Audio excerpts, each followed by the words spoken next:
근데 뒤에 그림 되게 이거 아유, 안녕하세요. 안녕하세요. 아유, 안녕하세요. 안녕하세요. 계십니다. 아, 반갑습니다. 반갑습니다.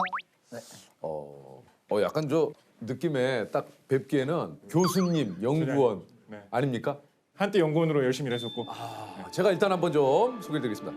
14년째 한국의 괴물들을 찾아다니는 괴물의 진심인 곽재식 작가님이십니다. 안녕하세요. 안녕하십니까? 네, 안녕하세요.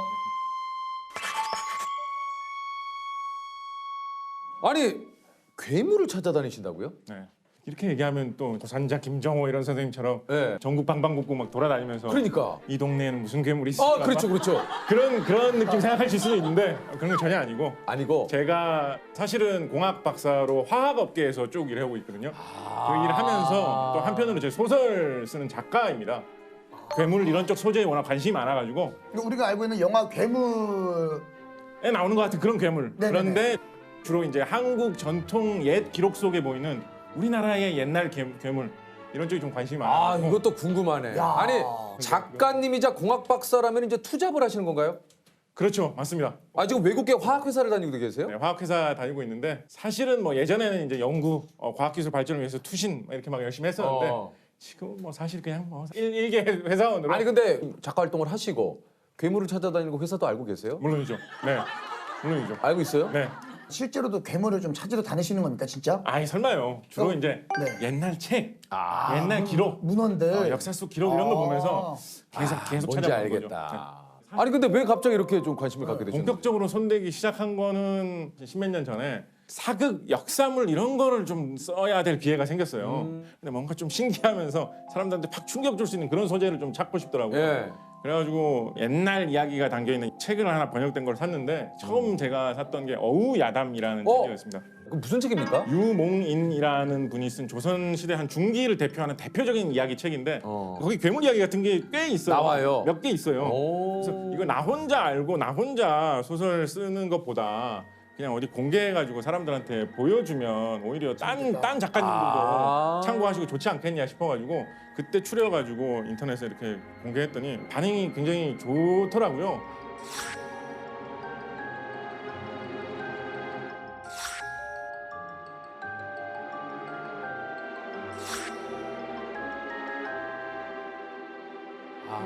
잘한다 좋다 하면 좀 자꾸 하게 되잖아요. 신나죠. 그래가지고 뭐 좀 더 하다 보니까 더 잘한다 막 이렇게 돼가지고 계속 하다 보니까 약간 쉼이 버릇처럼 된 것 같아요. 네. 아니면 뭐 게임 만드시는 분 이런 분들도 뭐 게임 그렇죠. 속에 등장시켜야 되니까 좋은 자료가 되죠. 필요하지. 그 자료로 써가지고 감사히 봤다 이런 식으로 저한테 연락 주시고 사실 괴물을 창작하는 분 입장에서도 이게 사실 굉장히 좀 그 큰 고민거리일 것 같긴 하거든요. 새로운 한국 괴물 몇 개나 좀 발굴해내셨습니까? 새로운 거 뭐 예전부터 알려져 있던 거 합해가지고 뭐 대충 해보면 한 280 뭐 이 정도? 작가님 직접 네, 직접이라고 하기에는 뭐 딴 기록에 나와 있는 게 제가 정리만 한 거니까. 그래도 직접이 맞죠. 그 정도면 직접이 맞아요. 우리가 몰랐던 거를 작가님이 찾아주시면 그럼. 아니에요. 아니 우리 PD님은 또 맞죠. 부끄러워서 그렇지, 부끄러워서. 아니 부끄러워도 이게 내가 부끄러워, 나오지 말라 내가 그랬어요. 키워난 거야. 아니, 나오지 말라니 요새. 죄송합니다. 우리가 아는 도깨비의 구미호, 저승사자도 이게 한국 괴물인가? 또 이런 그 생각을 좀 가질 수도 있을 것 같아요. 저승사자 좀 얘기해볼 만한 네. 이야기인데요. 저승사자면 어떤 느낌, 어떤 거 딱 생각하세요? 일단 어떤 모습? 갓을 쓰고 네, 검은색 검은색 옷을 입고 도포를 입고 그게 대부분 우리나라 사람들이 저승사자 하면 딱 떠올리는 모습이에요. 그죠. 생각해보면. 그런데 막상 조선시대 이전의 기록을 보면 저승사자가 그렇게 까만 옷에 까만 갓을 입었다라는 기록이 별로 없어요. 아 그래요? 예, 오히려 불교 계통에 보면 뭐 사직사자라든가 사자 이런 식으로 해갖고 이 사자라는 게 이제 관청에서 파견하는 공무원이잖아요. 공무원 옷 입고 있거든요. 옛날 관복 같은 거. 그래서 까만 옷에 까만 갓 쓴 그런 모습이 별로 아니에요. 그래가지고 왜 옛날에는 이런 모습을 별로 생각을 안 했는데 요즘은 한국 사람이면 다 까만 옷에 까만 갓으로 생각하고 있을까 되게 궁금해하던 차에 제가 신문 기사를 하나 읽었는데 그 중앙대학교 동문회 회보를 보다 보니까 저 최상식 PD라는 분 계십니다. 전설의 고향. 전설의 고향 초창기에 연출하셨던 분이거든요.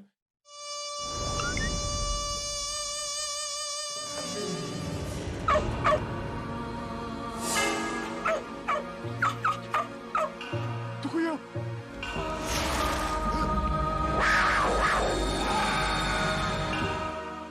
그분이 이제 저승사자가 나오는 전설을 연출을 하려고 하는데 뭔가 좀 저승사자의 느낌을 팍 줄 수 있는 그런 모습을 뭔가 좀 꾸며볼 수 없을까라고 궁리를 하다가 약간 까만 옷이라고 하면 좀 상복 비슷하게 좀 저승에서 온 듯한 느낌 나잖아.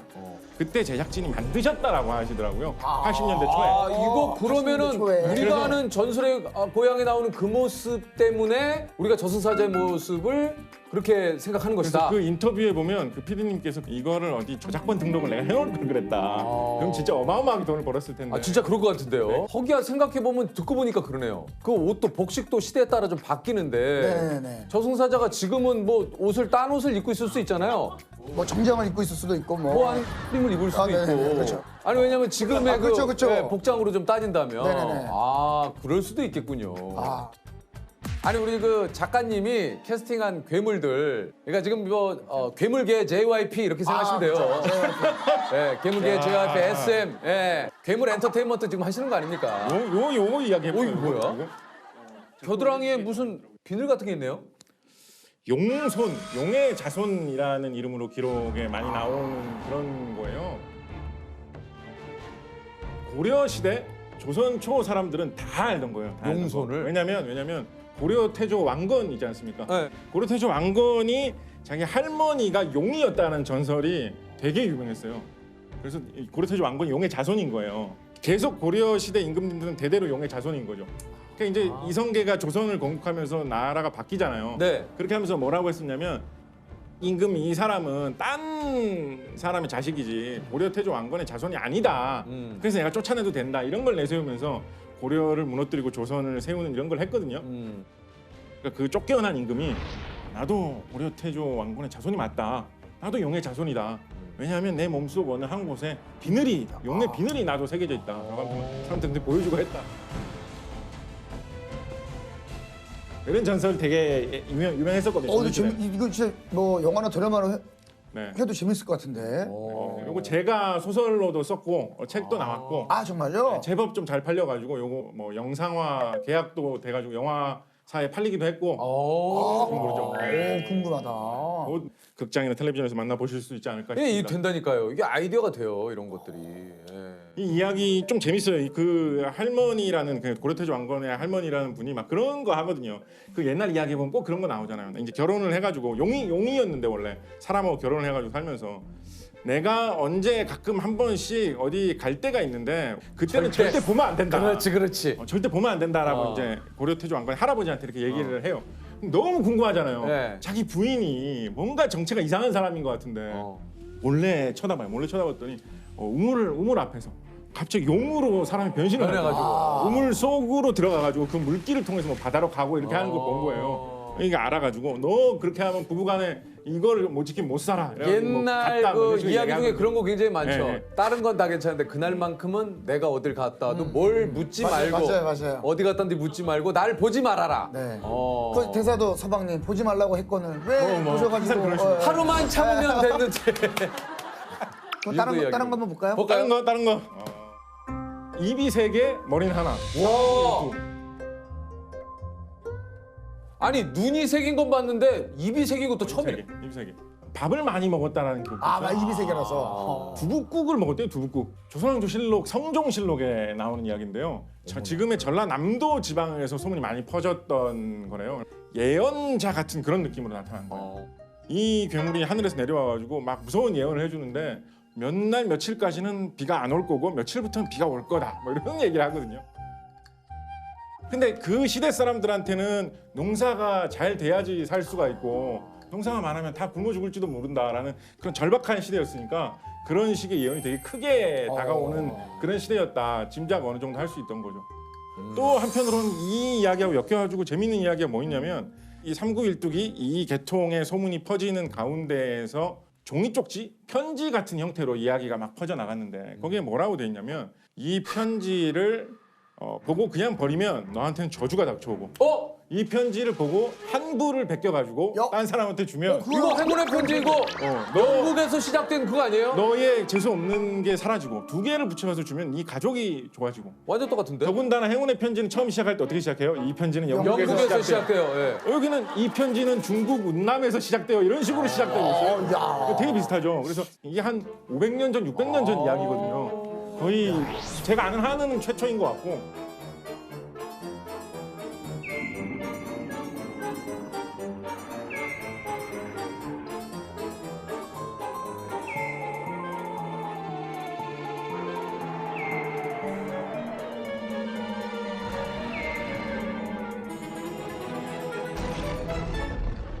실제로 괴물이 있다고 믿으시는 건지 어떤 건지도 좀 궁금하긴 한데요. 사실은 이런 이야기를 보면 이 괴물이 진짜로 있었을까 없었을까 그 문제를 떠나서 왜 그때 사람들이 이런 괴물에 혹하면서 그런 거에 대한 소문이 많이 퍼졌는지를 생각하면 네. 그 시대 사람들의 어떤 걱정거리라든가 그 시대 사람들의 시대상 이런 거를 보입니까? 생각하게 되는 그런 면이 있거든요. 아 근데 뭐 당연한 거겠지만 어떻게 이렇게 지식이 많으세요? 뭐 쫙쫙쫙쫙 나오는 배워서 오신 거예요? 야, 근데 알고 보니 진짜 우리 작가님이 진짜 괴물이에요. 2002년에 카이스트를 2년 반 만에 그 이야기 좀 하지 맙시다. 부끄럽다 너무. 다 끝났는데요. 네. 그럼 20년 전 이야기. 아니 보니까 신문에 나왔어, 신문에. 야 우와 2년 6개월 만에 학사 과정을 이수한 수재가 나왔다. 진짜 부끄럽다. 공부 잘하는 분들 그걸 한번 여쭤보고 싶어요. 공부가 재밌었는지. 재밌는 것도 왕왕 있죠. 왕왕 있죠. 재밌는 것도 왕왕 있고. 저는 영화 보는 거 이런 거 되게 좋아했거든요. 예. 가끔 이렇게 외국 방송에서 보여주는 자막 없이 그냥 하는 영화 같은 거 있잖아요. 네. 그런 거 보면 저 무슨 말일까 어릴 때 너무 궁금하고 그랬어요. 그래가지고요. 근데 이제 영어 공부를 하면 할수록 조금씩 더 아는 게 많아지니까 그런 거 되게 재밌더라고요. 아 그냥 자막이 있는데 왜? 자기야. 자막이 나오기 전 것도 이게 우리 작가님과 우리의 차이야. 우린 자막으로 보면 된다고 생각하지만 작가님은 그걸 영어로 한번 듣고 싶은 거지. 그 예를 들어서 이런 괴물 뭐 이런 거 기록도 그냥 한문으로만 자료가 있는 것도 있거든요. 있죠. 근데 그 너무 궁금한 거야. 이 괴물에 대한 설명이 한문으로 이렇게 적혀 있는 것 같은데 그럼 공부해요 또. 공부해야죠. 궁금하잖아요. 궁금하잖아요. 뭐 한문 해석하는 법 뭐 이런 거 좀 찾아보고 그거 재미없어요. 재밌죠. 재밌을 것도 같잖아. 관심 있는 분야라. 그러면 좋아. 나 그러면 좋아. 관심을 나 다 양보야. 아. 오케이. 뭐 한문을 그 책을 읽기 위해서 한문을 그리고 영어를 수학은 수학도 못지 않죠. 여기서 저기 보면 빌딩이 딱 보이잖아요. 보이죠? 여기와 저기까지의 거리만 알고 있을 때 빌딩이 높이가 몇 미터일까? 궁금할 수 있잖아. 궁금할 수 있잖아. 궁금할 수 있잖아. 궁금할 수 있어. 궁금할 수 있어. 아니, 궁금할 수 있어. 있어. 궁금할 수 있어. 있어. 거기까지는 양보할게. 거기까지는 양보. 아니 길 가다가 높은 빌딩 보면 몇 미터일까 궁금할 때 있잖아요. 있어. 아 진짜 있잖아요. 있어요. 그럴 때 삼각함수 이런 거를 좀 공부를 해보면 그렇게 계산해가지고 절묘하게 알아낼 수 있는 방법이 있거든요. 배우면 신기하잖아요. 안 신기해요? 그러니까 그게 어려울 수 있는데 제가 쉽다고 하는 거 아니에요. 제가 쉽다고 하는 거 아니에요. 우리도 그건 아니야. 어려울 수 있어. 어려울 수 있는데 있어. 그게 궁금한데 예를 들어 궁금한데 본인은 나란 사람도 궁금한데. 근데 뭐 우리는 잠깐. 예를 들어서 한강 지나가다가 한강 요 넓이가 폭이 얼마나 될까? 내가 수영해갖고 건너갈 수 있는 정도 폭일까?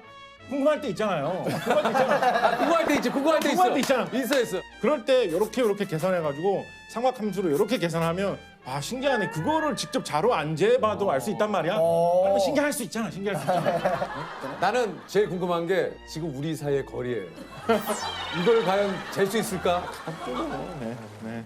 그 SF 동료 SF 작가님 중에 심너울 작가님이라는 분이 계신데 심너울 작가님. 네, 그분이 하신 어떤 명언이 뭐가 있냐면 이제 판타지의 세계에서는 마법을 아는 사람들이 마법사잖아요.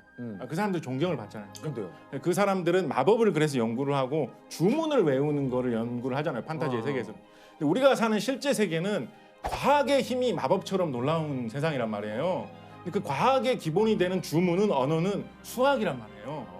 그거를 공부하는 거는 판타지 세계에서 마법을 익히는 거하고 비슷한 거예요. 똑같다. 네, 그리고 거기에 또 그 절묘한 그런 재밌는 게 있잖아요. 신기한 기술이. 그래서 그거에서 진짜 내가 해도 이렇게 계산이 나오네 이런 걸 좀 느끼다 보면 재밌는 점이 생기죠. 아니 그 요리도 또 굉장히 잘하신다고 그래요? 아니요, 요리는 전혀 못하는데 사실은 진짜 잘하는 거하고는 거리가 먼데 오히려 하다 보니까 제가 요리를 좀 못하는 게 오히려 재미가 되더라고요. 이번에는 과연 성공할까 실패할까 무슨 이상한 모양으로 나올까 이런 거를 설레면서 기대하면서 고난과 역경을 겪어가면서 요리를 만드는 게 그게 재미더라고요. 요리도 좀 과학적으로 하신다고 얘기를 들었어요?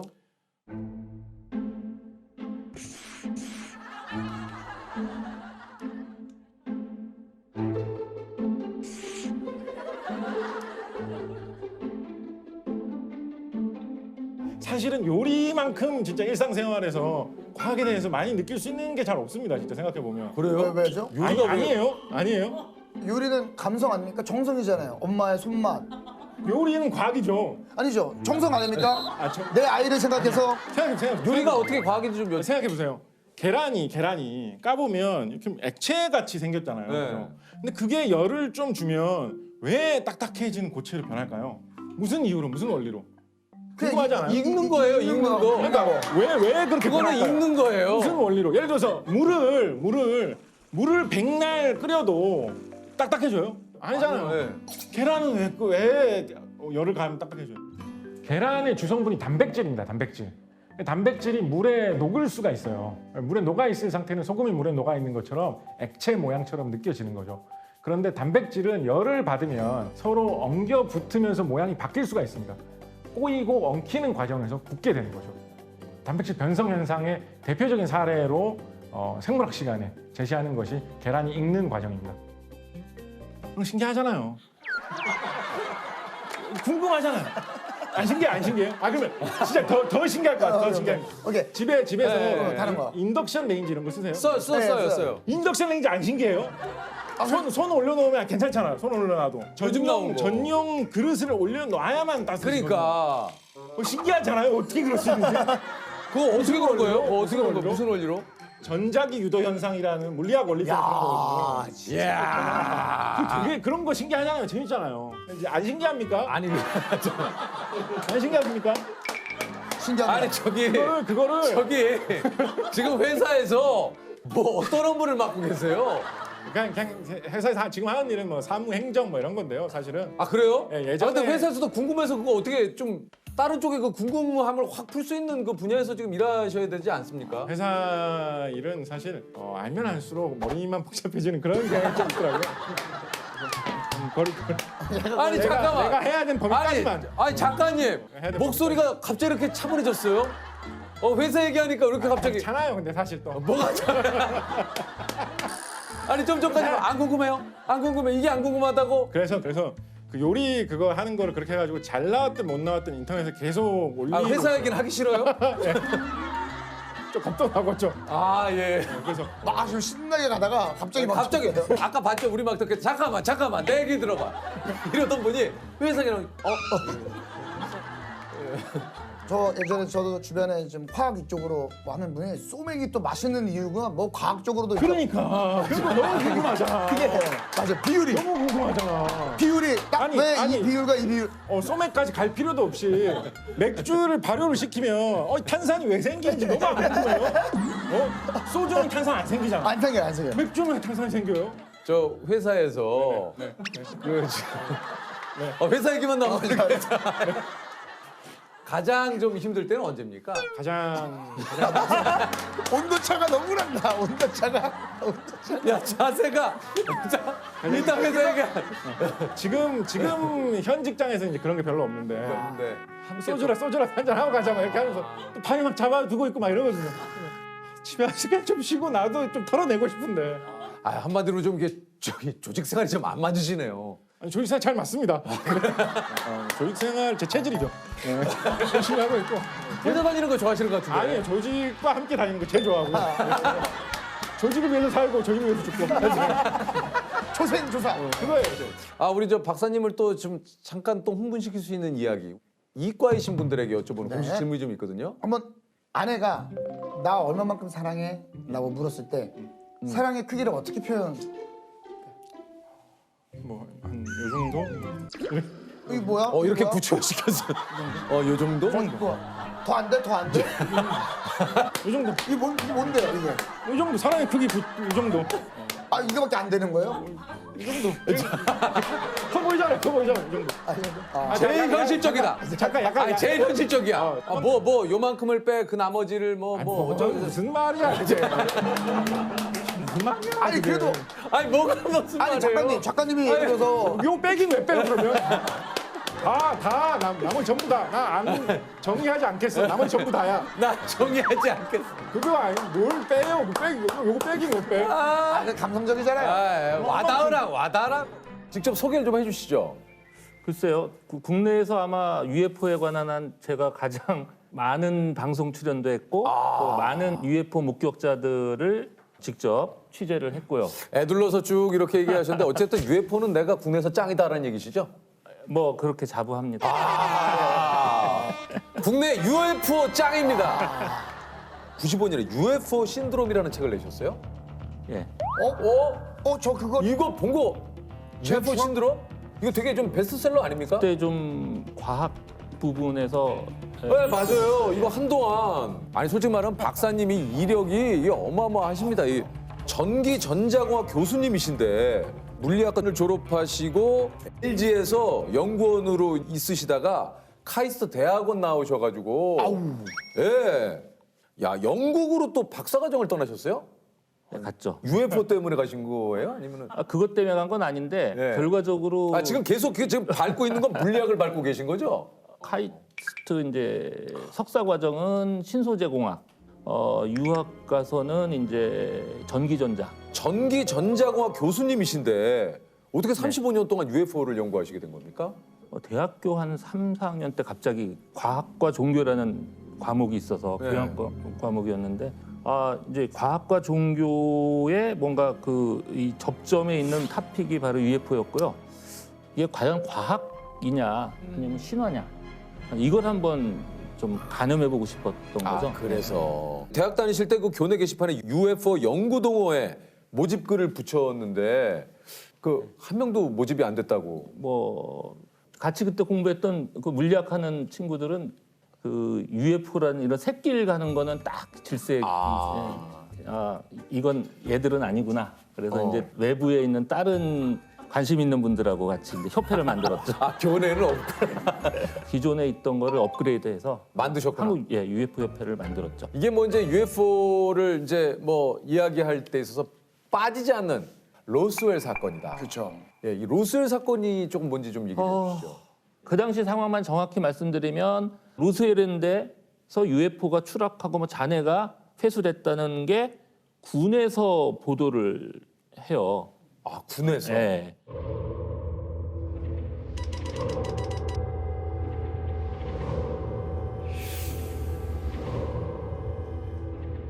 그랬다가 하루 만에 이제 철회를 시켜요. 그건 잘못된 보도다. 보도다. 예.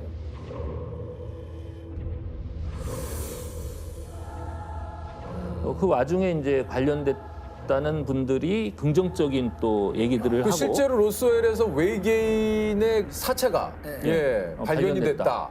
그럼 뭐 사진도 막 나오고 그랬잖아요. 그거 뭐 이제. 사진뿐만 아니라 동영상이 나와요. 맞아요.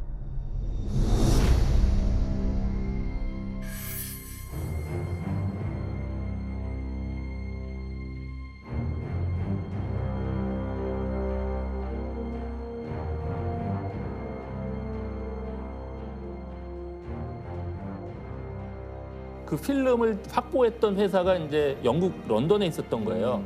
제가 영국 유학 가 있을 때 그 모 언론사의 그 PD가 저보고 그 섭외 같이 좀 가서 그걸 해보자. 그래서 같이 런던에 며칠 동안 가서 이제 했던 기억이 나고요. 이번에 공개된 로젤 외계인 필름은 그것이 조작된 것이냐 아니면 사실이냐는 여부를 떠나서 외계인과 그 UFO에 대한 관심을 전 세계적으로 확산시킨 계기가 된 것이 틀림없습니다. 결국 근데 그 동영상은 가짜로. 그 가짜예요? 예. 자백을 했어요. 나중에 이제 그 탄로가 났죠. 예. 그거 가짜였어요? 예. 97년에 이제 미국에서 UFO가 아니라 기상 관측령 기구가 떨어진 것이다. 뭐 이런 발표도 뭐 하고 했다고 그래요. 또 어떤 발표를 하냐면 하도 거기서 이제 외계인 시체를 봤다고 그러니까 네. 그거 뭐 실험하면서 마네킹을 또 실었다. 그래서 실었다. 마네킹이 거기 이제 노출됐을 수가 있다. 뭐 이런 얘기도 하죠. 이거 참 이게 그럼에도 불구하고 계속해서 사람들이 관심을 갖는 것 중에 하나가 그때 깊숙이 관여됐던 사람들의 직계, 자제분이나 뭐 이런 분들이 그 자리에는 비행물체의 잔해 수거를 맡았던 제시 마샬 소령도 함께 있었다.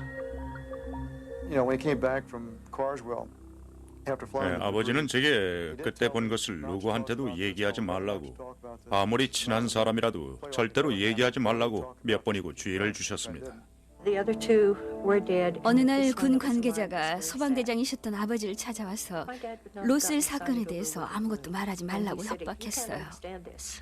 그러니까 내가 저 아버지한테 듣기로 그게 실제로 뭐 외계인 시체가 있었다.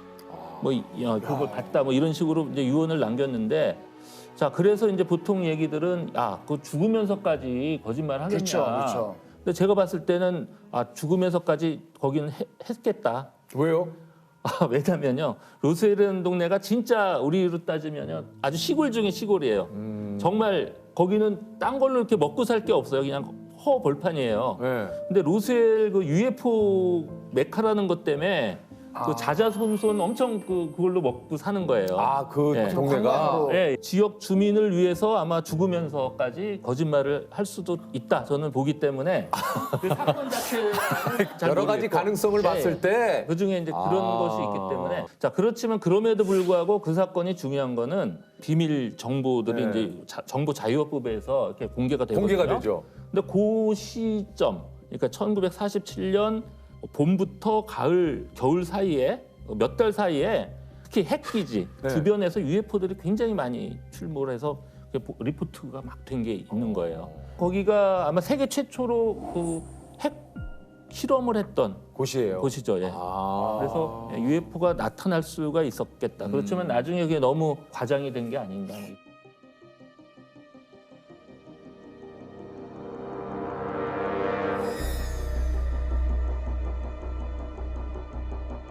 경기도 가평에서 최근 UFO로 추정되는 물체가 사진으로 촬영됐습니다. 이걸 이 사진을 찍으시다가 이렇게 걸린 그런 거죠. 예. 근데 그때 추석 특집으로 뭐 이렇게 실으려고 이제 아마 스케치 가셔갖고 이제 우연히 찍힌 사진. 찰나의 순간에. 네, UFO가 그때 찍혔죠. 저거는 왜 저 UFO라고 조금 얘기를 하는지. 일단 몇 가지 포인트가 있었어요. 이제 위에 보면 수증기 같은 게 올라가는데 그게 이제 다른 구름하고 같은 종류인지 아닌지 그것도 확인을 해봤는데 그게 또 아니더라고요. 더 중요한 게 저게 보통 보면 이제 필름에 실제로 어떤 물체가 찍힌 게 아니라 그 안에 뭐 얼룩 같은 거 뭐 이런 거일 가능성도 있었는데 영국의 그 런던에 있는 코닥 연구소까지 가서 이제 확인을 하죠. 필름 분석 전문가, 현상 인화 전문가, 화학 전문가가 각각 사진을 다시 조사하기 시작했다. We've examined the film very, very closely, and the film is manufactured correctly. It is a processing concern and not a film manufacturer retouching or a photographic effect. 그 촬영 상태가 연속 사진이라 그 전에 0.3초 전에 찍은 사진이 있어서 이게 조작 가능성이 전혀 없다고 판단이 됩니다.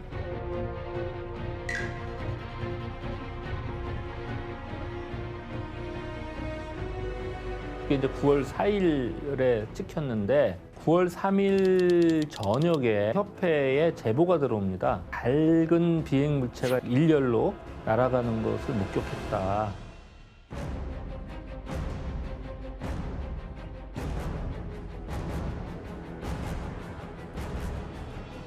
그리고 새벽에 저수지에서 밤 낚시하던 분들이 굉장히 그 큰 불덩어리가 가까이 호수를 환하게 비추고 이렇게 지나갔다.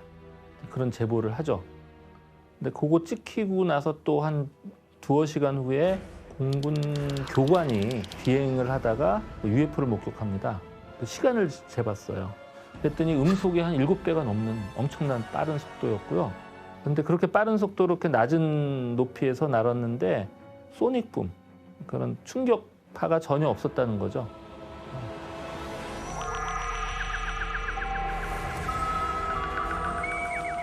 이렇게 UFO를 35년 동안 연구를 하셨는데 실제로 교수님이 UFO를 보신 적 있습니까? 그 익산에 계신 분이 한 몇 년 전에 저한테 연락이 왔어요. 자기가 UFO를 많이 찍는다, 자주. 직접 보여줄 수 있다. 와. 마침 또 이제 다큐멘터리를 찍게 돼서 영화를 감독님하고도 한 두어 번 같이 가서 그 중에 한 번 찍혔어요. UFO가. 찍혔어요. UFO가.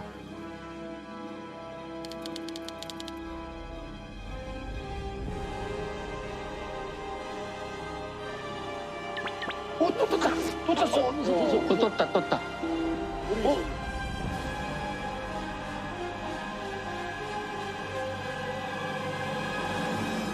그 UFO가 진짜 맞아요? 일단 제가 봤을 때 인상은 이건 일반적인 어떤 비행체나 뭐 자연현상은 좀 아니다. 그건 아니다. 예, 그렇게 판정을 했고요. 그래서 그걸 이제 보면 UFO 관련돼서 크게 나타나는 게 상당히 신뢰 있는 사람들이 UFO를 직접 봤다. 그런 이제 목격자 사례들이 있고요. 납치를 당했다. 자기가. 맞아요. 예, 그런 사람들이 또 전 세계적으로 네. 막 엄청 또 나타났어요. 아, 또 있어요? 예. 그다음에 마지막으로 이제 UFO 접촉자라고 하는데요. 자기가 저 외계인한테 뭔가 예언을 받고 세계 지도자 역할을 해야 된다. 이런 주장을 하죠. 실제로 우리가 알고 있는 굉장히 유명 인사 중에 그런 부류가 아닐까 생각이 되는 분이 한 분 있어요. 미국 대통령 중에 그것도. 진짜요? 예. 바로 레이건 대통령이에요. 야, 이거 괜찮으시겠습니까? 레이건 전 대통령이 외계인 접촉자였다. 그분이 무명 배우 시절에요. 맞아요. 예. 주말마다 뭐 파티 같은 게 있잖아요. 거기 초청을 받아간 거예요. 그러다가 1시간이나 늦게 도착을 했어요. 네. 뭐 한 10분, 20분도 아니고 늦은 이유를 이제 밝혔는데 UFO하고 외계인을 봤다. 그런 얘기를 했다는 거예요. 예. 근데 심지어는요 어떤 얘기를 하냐면은 그 유명한 그 미국의 할리우드 여배우인데 그 레이건이 그 당시 외계인한테 텔레파시로 그 시덥잖은 배우 생활 때려치고 빨리 정치로 나서라. 그럼 너는 정치로 풀린다. 자신의 운명에 대해서 예언을 받았다. 이런 주장을 해요. 야, 이거는 그 일요일날 하는 서프라이즈에 나와야 되는 내용이 아닌가 싶은데. 거기 야, 충분히 나올 법하네요, 이게. 사실은 저도 이 형도 약간 외계인 한번 만났을 것 같아요. 느낌이. 왜요? 갑자기 데뷔하고 좀 안 되다가 갑자기 실력이 뛰어나게 막 연예 대사가 수상을 하고 TV를 자주 안 보는데 전에 어디서 보니까 우리나라에 외계인이 있다면 대표적인 분이 그러니까. 유재석일 거다. 뭐 이런 걸 제가 어디서 본 것 같아요, SNS. 왜냐면 저랑도 같이 있다가 갑자기 사라져요, 이렇게. 예전에 제가 별명이 그 UT라고. 예. ET가 한참 유행해가지고. 의심이 계속 되는데요. 예. 오늘 주제가 시대를 잘못 타고난 그 특집이에요. 근데 이게 교수님하고 잘 맞습니까? 저는 언제 태어났어도 역시 시대를 잘못 타고났을 사람이에요. 왜요? 그 시대에서 이렇게 뭐 주류라고 할까 이렇게 좀 딴 사람들이 100명이 옳다고 하는데 저는 항상 이게 반대 한 명으로 남을 짓을 저지르고 다녔을 것 같아요. 많은 분들이 재밌다고 하는 프로그램도 일부러 좀 안 보시는 편입니까? 좀 그런 경우도 있어요. 그러니까 다는 아니고요. 예전에 그 광고 아시죠? 모두가 예라고 할 때 아니요! 라고 할 수 있는 용기. 저희 오늘 유퀴즈에 출연하셨는데 유퀴즈는 어떻습니까? 유퀴즈도 좀 약간 비주류에 속하는 프로 지금은. 아니라고 그래서 이 섭외받고 좀 알아봤죠. 이렇게 봤더니 그러셨구나. 너무 유명한 거야. 주변에 다들 본대요. 그래서 그러면 좀 그런데 나는. 사람들이 UFO 하면은 이제 별로 이게 학문이냐 이상하게 보는 분들이 많잖아요. 야, 근데 이게 어떻게 보면은 박사과정까지 본인의 그 뭐 또 전공을 해 나가시면서도 UFO도 35년간 했다라는 게 이게 참 진짜 쉽지 않을 텐데 보통 사람 같으면요. 그 이제 다른 사생활을 많이 희생했죠. 심지어는 뭐 운전도 그러니까 뭐 차 몰고 바깥에 다니면서 노는 것도 거의 그러면 면허도 없죠. 아직. 면허는 그래도 뭐 달러만 먹었으면 금방 또 따셨을 텐데. 뭐 딸 수는 있는데 조금 있으면 또 자동 뭐죠 이게 자율주행. 뭐 이거 나오고 그러면은 굳이 또 없어도 될 것 같고. 듣고 보니까 교수님은 다 계획이 있군요.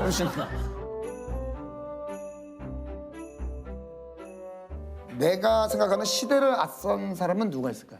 칼 세건이라고 저는 단언하고 싶어요. 이분이 1960년대 초에 하버드 대학교 조교수로 있었거든요. 그러면서 뭔 얘기를 하냐면은 우리 고대의 신화 속에 나오는 어떤 그 괴물들이 외계인일 수 있다. 뭐 이런 과감한 가설까지 내놔요. 그 당시 주류 학계에서는 사실 좀 이단시했겠죠. 근데 그분이 나중에 이제 행보가 그 외계 생명체 이제 탐색하는 그 프로그램의 아주 핵심적인 역할을 하고요. 미 공군의 자문까지 한 몇십 년, 10년 넘게 이제 하죠.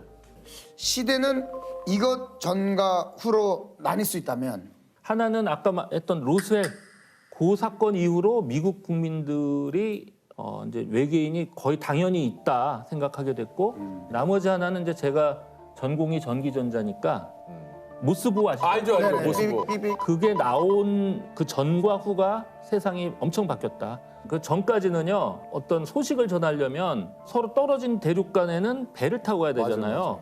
근데 그 모스가 이제 전선만 있으면은 빛의 속도로 이제 그 메시지를 전달할 수 있게 된 거거든요. 굉장히 멀었던 세계가 갑자기 가까워진 거죠. 엄청난 혁명적인 사건이 아니에요. 저는 이게 그냥 보고 있던 것 중에 하나가 10,000원짜리 숨어있는 비밀 해가지고 뭐 숨겨져 있는 재미난 게 엄청 많더라고요. 뭐 예전에 요새도 좀 많이 있었어요. 그리고 유행했었죠. 김민지 괴담이라고 아세요? 알죠. 김민지 괴담. 동전에 숨어있고 동전을 학을 이렇게 해서 보면 그 김민지 양의 손을 묶이면 있습니다. 아니 이게 뭐 이런 게 예전에 있었어. 저희 그 학창 시절에 굉장히 유행했던 그 괴담 중에 하나예요. 네. 그 얘기 들어보신 적 있으시죠? 아니요. 이거는 너무 많이 알려진 건데. 그래서 10원짜리도 맞아요. 예. 그 뒤에 보면 김으로 돼 있고. 뭐 돼 있고 김으로 돼 있고. 그 1,000원짜리 밑에 보면 MIN이라고 맞아요. 민 돼 있고. 갈지자가 그 5,000원권에.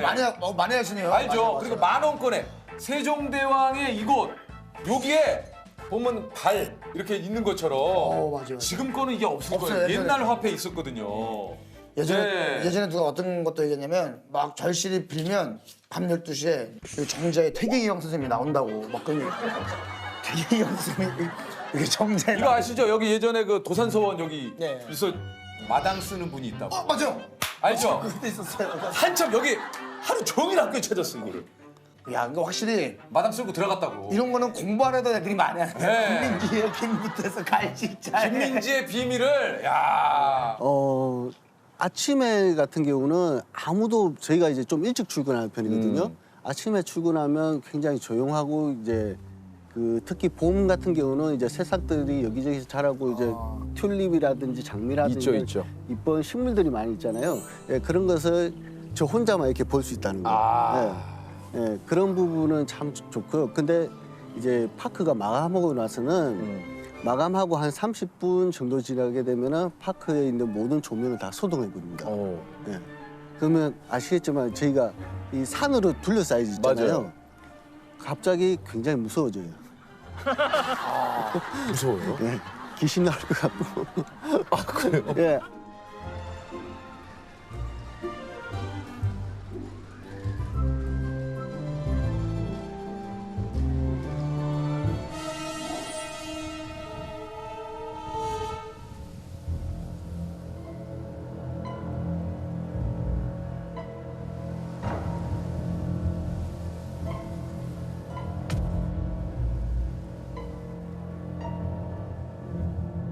놀이공원에는 그런 뭐 계단 같은 거 있지 않습니까? 있어요?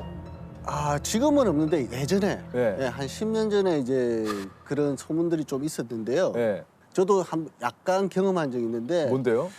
지금은 사라지고 없는 어트랙션인데 그때 당시 이제 독수리 요새라는 어트랙션이 있었어요. 독수리 요새 또 제가 무지하게 좋아했던. 독수리 요새가 그거 지금 없죠? 예, 그거 아쉽게도 재밌었는데 예, 맞습니다. 독수리 요새. 예, 재밌었는데 아쉽게도 안전상의 문제로 해서 없어졌습니다. 예. 그때 당시 이제 그 독수리 요새에 대한 괴담이 좀 있었는데요. 이제 독수리 요새에서 이제 밤에 야간에 이제 그 하얀 소복을 입은 귀신이 나온다. 예. 그리고 이제 밤 12시만 되면 거기에 전화가 걸려온다. 전화가? 예. 소복은 소복인데 야, 그 전화가 무섭다. 예. 근데 저도 그 괴담 들었고 나서 실제 귀신은 본 적이 없어요. 근데요? 전화벨 소리 제가 들어봤어요. 진짜 12시에 네. 전화벨 소리가 들려요? 와요. 그때 제가 야간 작업을 하고 있었어요. 허리케인이라는 어트랙션에서 이제 좀 야간에 이제 문제가 있어서 보수 작업을 하고 있었는데 하다 보니까 이제 공구가 부족한 거예요. 네. 그래서 이제 선배가 독수리요새 가서 뭐 어떠한 공구를 가져와라고 저한테 지시를 하는 거예요. 이 핸드폰 후레쉬 조명 하나 켜고 이제 그 길을 갔어요. 근데 그때 시간이 11시 한 55분, 뭐 12시가 다 될 시간이었어요. 그 공구를 막 찾았어요. 공구를 진짜 딱 짚는 순간 전화벨 소리 울리는 거예요. 어우야. 예.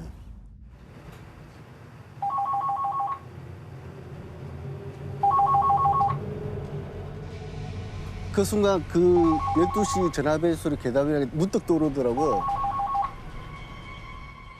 공구를 씹자마자 비도 안 들어보고 달려서 나왔는데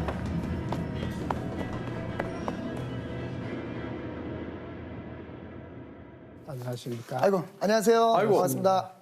아유, 안녕하십니까. 반갑습니다. 이쪽으로 오시죠. 이야, 국내 최초 호러 판타지 드라마 전설의 고향을 만든 K 귀신의 아버지 최상식 PD님. 아유, 안녕하세요. 반갑습니다. 아, 반갑습니다. 아, 전설의 고향을 만드셨습니까? 네, 그렇습니다. 야, 소개 직접 좀 해주시죠. 1977년에 우리 한국 최초의 판타지 드라마 전설의 고향의 원조 PD이고 현재도 전설의 고향을 제작하기 위해서 대한민국 방방곡곡을 헤매고 있는 전설의 여행자 최 PD라고 하면 되겠습니다. 이야, 반갑습니다. 전설의 여행자. 이게 사실은 제가 이제 진짜 초등학교 때 어렸을 때 이 전설의 고향의 그 특유의 그 음악이 나오면 있어요. 오프닝 음악 있죠. 아, 그 진짜 이불 속에서 덜덜 떨면서도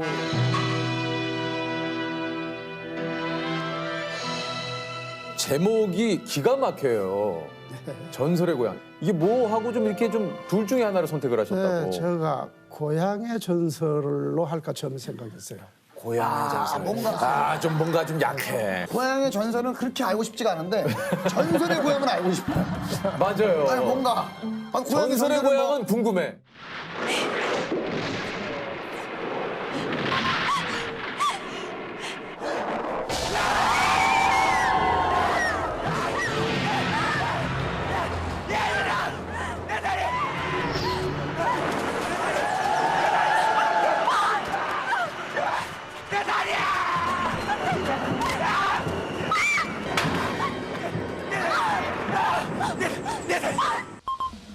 천냥 먹은 구명 못 봤지? 우리끼리의 비밀이야 비밀. 알겠지?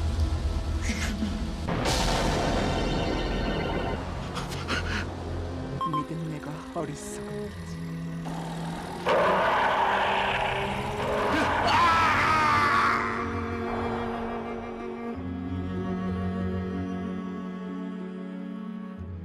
아니 이게 저 얼마 전에 그 괴물을 연구하시는 곽재식 작가님이 나오셔가지고 저승사자면 어떤 느낌, 어떤 거 딱 생각하세요? 일단 어떤 모습? 갓을 쓰고 네, 검은색 옷을 입고 그런데 막상 조선시대 이전의 기록을 보면 저승사자가 그렇게 까만 옷에 까만 갓을 입었다라는 기록이 별로 없어요. 아 그래요? 네, 되게 궁금해하던 차에 중앙대학교 동문회 회보를 보다 보니까 저 최상식 PD라는 분 계십니다.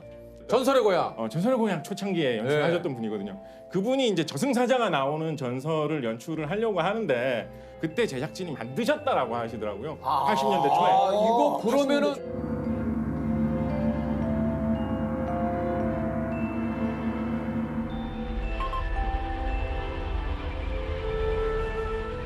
저 처음 알았어요. 그거 맞습니까? 아, 그렇습니다. 저도 그 방송을 보고요. 깜짝 놀랐어요. 예. 아니, 어떻게 나를 찾아내셨을까 하고요. 야. 그래서 제가 전화라도 하고 싶었는데 네. 아직 못했습니다. 그분과 제가 가지고 있는 또 한국의 괴물들, 저만 알고 있는 것들에 대해서 서로 좀 공유하고. 이것도 콜라보 되나요? 좋네, 좋아요. 드리고 싶은 네? 생각이 들었습니다. 우리 얼마 전에 곽재식 작가님 또 그게 또 화제가 돼. 좀 안 궁금해? 안 궁금해? 궁금하지 않아?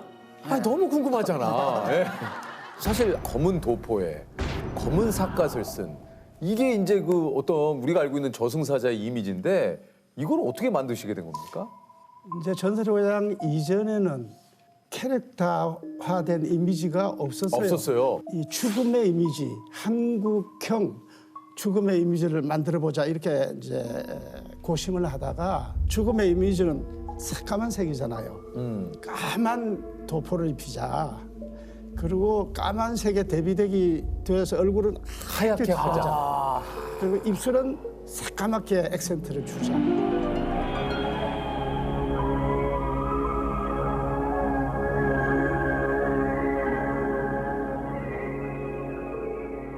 그리고 심지어 대구에서 그 당시에 어떤 할머니가 돌아가셨다가 깨어나신 분이, 그래서 이제 화제가 된 분이 죽어보니까 저승사자가 진짜 전설의 고향에서 보던 모습하고 똑같더라. 진짜요? 네, 이렇게 말했다고 해서 제가 굉장히 웃었습니다. 와. 야, 근데 이거 그때 곽재식 작가님도 얘기했지만 이거 만약에 이거 저작권 등록해 놓으셨으면 이거 저승사자 이미지로 그때는 저작권이라는 개념이 없었고요. 근데 가끔 좀 그런 생각하면 좀 아쉽지 않으세요? 아쉽죠. 지금 딱 진짜 이게 전설의 고향이 이게 1회가 언제 만들어진 겁니까? 1977년 10월 달입니다. 그러면 어떻게 그게 만들어지게 된 거예요? 전설의 고향이란 걸. 네, 저는 어렸을 때부터 산골에서 많은 이야기 속에 묻혀 살았어요.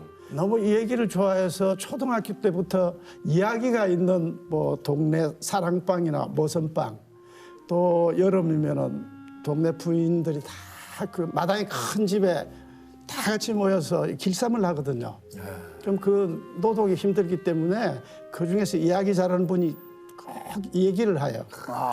이 얘기를 하면서 길쌈을 하는데 그런 그 곁에 제가 누워가지고 그 얘기를 들으셨어요? 끊임없이 얘기를 듣고 나중에는 저도 이야기꾼이 되었습니다. 네, 그래서 그런 많은 이야기들, 우리 한국 설화, 또 무속신화 이런 책을 많이 참고를 했고요. 그 전설 취재하러 전국 관광 곳곳을 돌아다녔습니다. 그리고 이제 방송에 나가고 난 후에는 많은 시청자분들께서 자신 고향의 전설을 보내주셨구나. 엄청나게 많이 보내주셨어요. 아니 일단 좀 이게 방송이 나가고 나면은 어땠습니까? 반응이 전설의 고향 나가고 나면. 대단했습니다. 온통 전설의 얘기뿐이었고요. TV가 있는 집에는 안 본 사람이 없다고 생각될 정도로 화제였어요. 한혜숙 씨는 아마 길거리에 나가면 아이들이 도망가고요. 또 그 일대 구미호가 한혜숙 선배님이세요? 네네. 구미호 나타나고 돌멩이 집어던지고 그랬다는. 진짜요? 아니 근데 지금 이제 CG라든가 컴퓨터 그래픽이 워낙 발달을 해서 그런 그 상상을 구현하기가 예전보다는 좀 수월해졌는데 그 당시는 어떻게 했습니까? 이게 특수 효과가? 그래서 이제 제가 다 수공업적으로 해야 됐죠. 아니 왜냐면 이제 비 오는 장면만 하더라도 그 당시는 어떻게? 저렇게 카메라 앞에 큰 물조리를 2개가 한 개. 실제로 배우는 비를 안 맞구나. 어쩐지 옛날 화면 보면 가끔 비가 막 이렇게 흔들리듯이 올 때 한쪽 방향으로 막 오는 거예요. 그냥 한쪽으로 오거나 이게 그렇구나. 음향 효과 같은 것도 그 당시에는 상당히 좀 힘들었다 그래요? 음향 효과는요. 그때는 편집이라는 후반 작업이 없었어요. 그럼 무조건 동시입니까? 녹화하면서 동시에 모든 게 다 들어가야 되거든요. 그러니까 연출자가 헤이 음악 큐 그러면 이제 음악이 나와. 담당자 음악 쫙 넣고요. 그다음에 효과 그러면 이제 효과면 효과를 넣어주고. 야 그러니까 그 PD님이 거의 뭐 현장 음향 지휘까지 지휘다. 그러니까 그분들 순발력의 천재들이죠.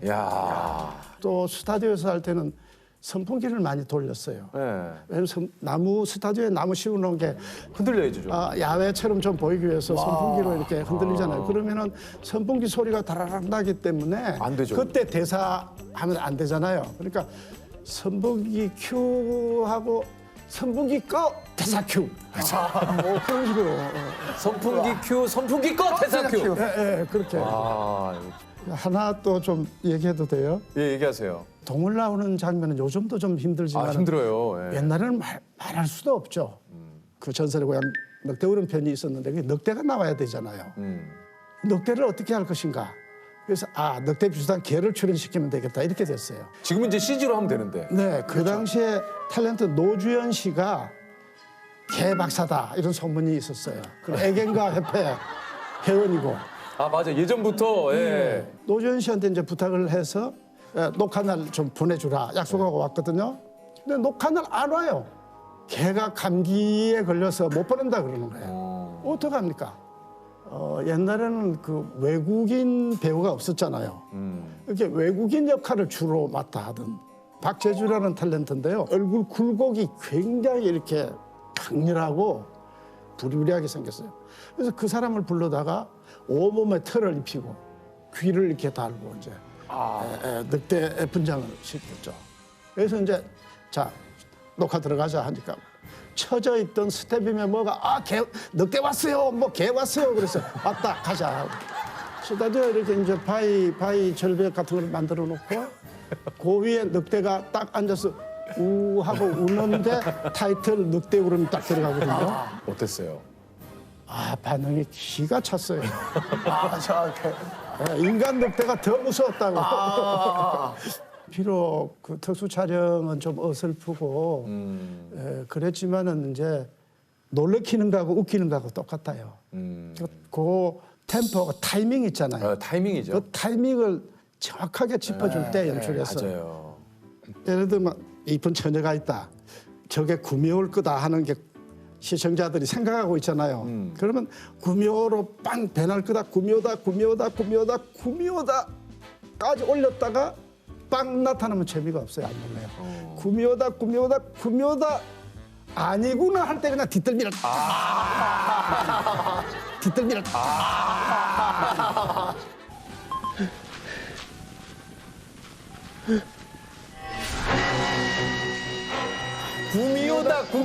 구미호다. 아닌가? 그 타이밍에 탁 때려줘야 그 사실 전설의 고향 이후에도 야 이게 보니까 1일 연속극 보통 사람들이라고. 아마 최장수 1일 연속극으로 기록되어 있을 겁니다. 그것도 춘향전이라는 드라마셨는데 여기서 김희선 씨를 직접 발탁을 하셨다고요? 모든 감독들이 다 그렇지만은 신인 배우를 처음 등장시켰을 때 첫 장면 어떻게 등장시킬까를 가장 고심하거든요. 지금까지 살아오면서 본 풍경 중에 제일 아름다운 게 뭔가를 한번 생각해 보니까 동산의 달이 이렇게 쑥 올라올 때가 가장 아름다웠다는 생각이 들었어요. 기와집 돌담 안에다가 김희선을 숨겨놓고요. 큐 주면 김희선이 이렇게 쏙 바깥을 내다보면서 달 올라오고. 근데 마치 달이 올라오듯이. 예. 그래서 카메라맨이 김희선이 싹 올라오니까 이야 그러더라고요. 그래서 내가 오케이. 감독님들의 그 습관 중에 하나예요. 카트! 감독님 좀 큐도 감독님마다 좀 이렇게 자 돌았어요. 네, 맞아요. 큐! 뭐 이렇게 주시는 분들도 있고. 그 뭐 우리 선배들 중에요. 가까이 보면 막 카트! 막 그냥 아주 새소리 지는 분도 있고요. 저 예전에 신인 때 리포팅을 하면 카메라 감독님들이 힘이 어마어마무시했어요. 이걸로 다. 감독님이 이제 늦게 오시니까 딱 오시자마자 너야? 네가 오늘 진행하는 애야? 야 카메라 줘봐 카메라. 몇 살이야 너? 자 돌았어. 바로 돌았어. 자 돌았어. 예? 마 돌았어 했으면 바로 들어가야지 뭐 하는 거야? 돌았어. 계속 저 준비가 아직 안 되는데 뭐 준비가 안 돼? 김 PD 얘 뭐야? 다시 가? 알았어. 야 똑바로 돌았어. 그래서 타이밍이 야 빨간만 들어오면 해라. 자 그만해 조셉 좀. 그만해. 아니 카메라를 뭐 여기다 두고 해. 여기다 두고. PD로 근무를 이게 언제까지 하신 거예요? 71년에 방송국 들어가서 2002년까지 한국 드라마의 초기 레전드라고 할 수 있는 여로의 조연출부터 시작했죠. 와, 그 여로를 조연출하신 거예요? 한편으로는 늘상 이렇게 어떻습니까? 이렇게 좀 현장이 좀 그립거나 하실 때도 좀 가끔 요즘 뭐 있지 않습니까? 가끔이 아니고요. 지금도 꿈에서는 연출을 하고 있습니다. 그래서 연출을 하다가 뭐가 잘 안 돼가지고 가위 눌려서 끼고.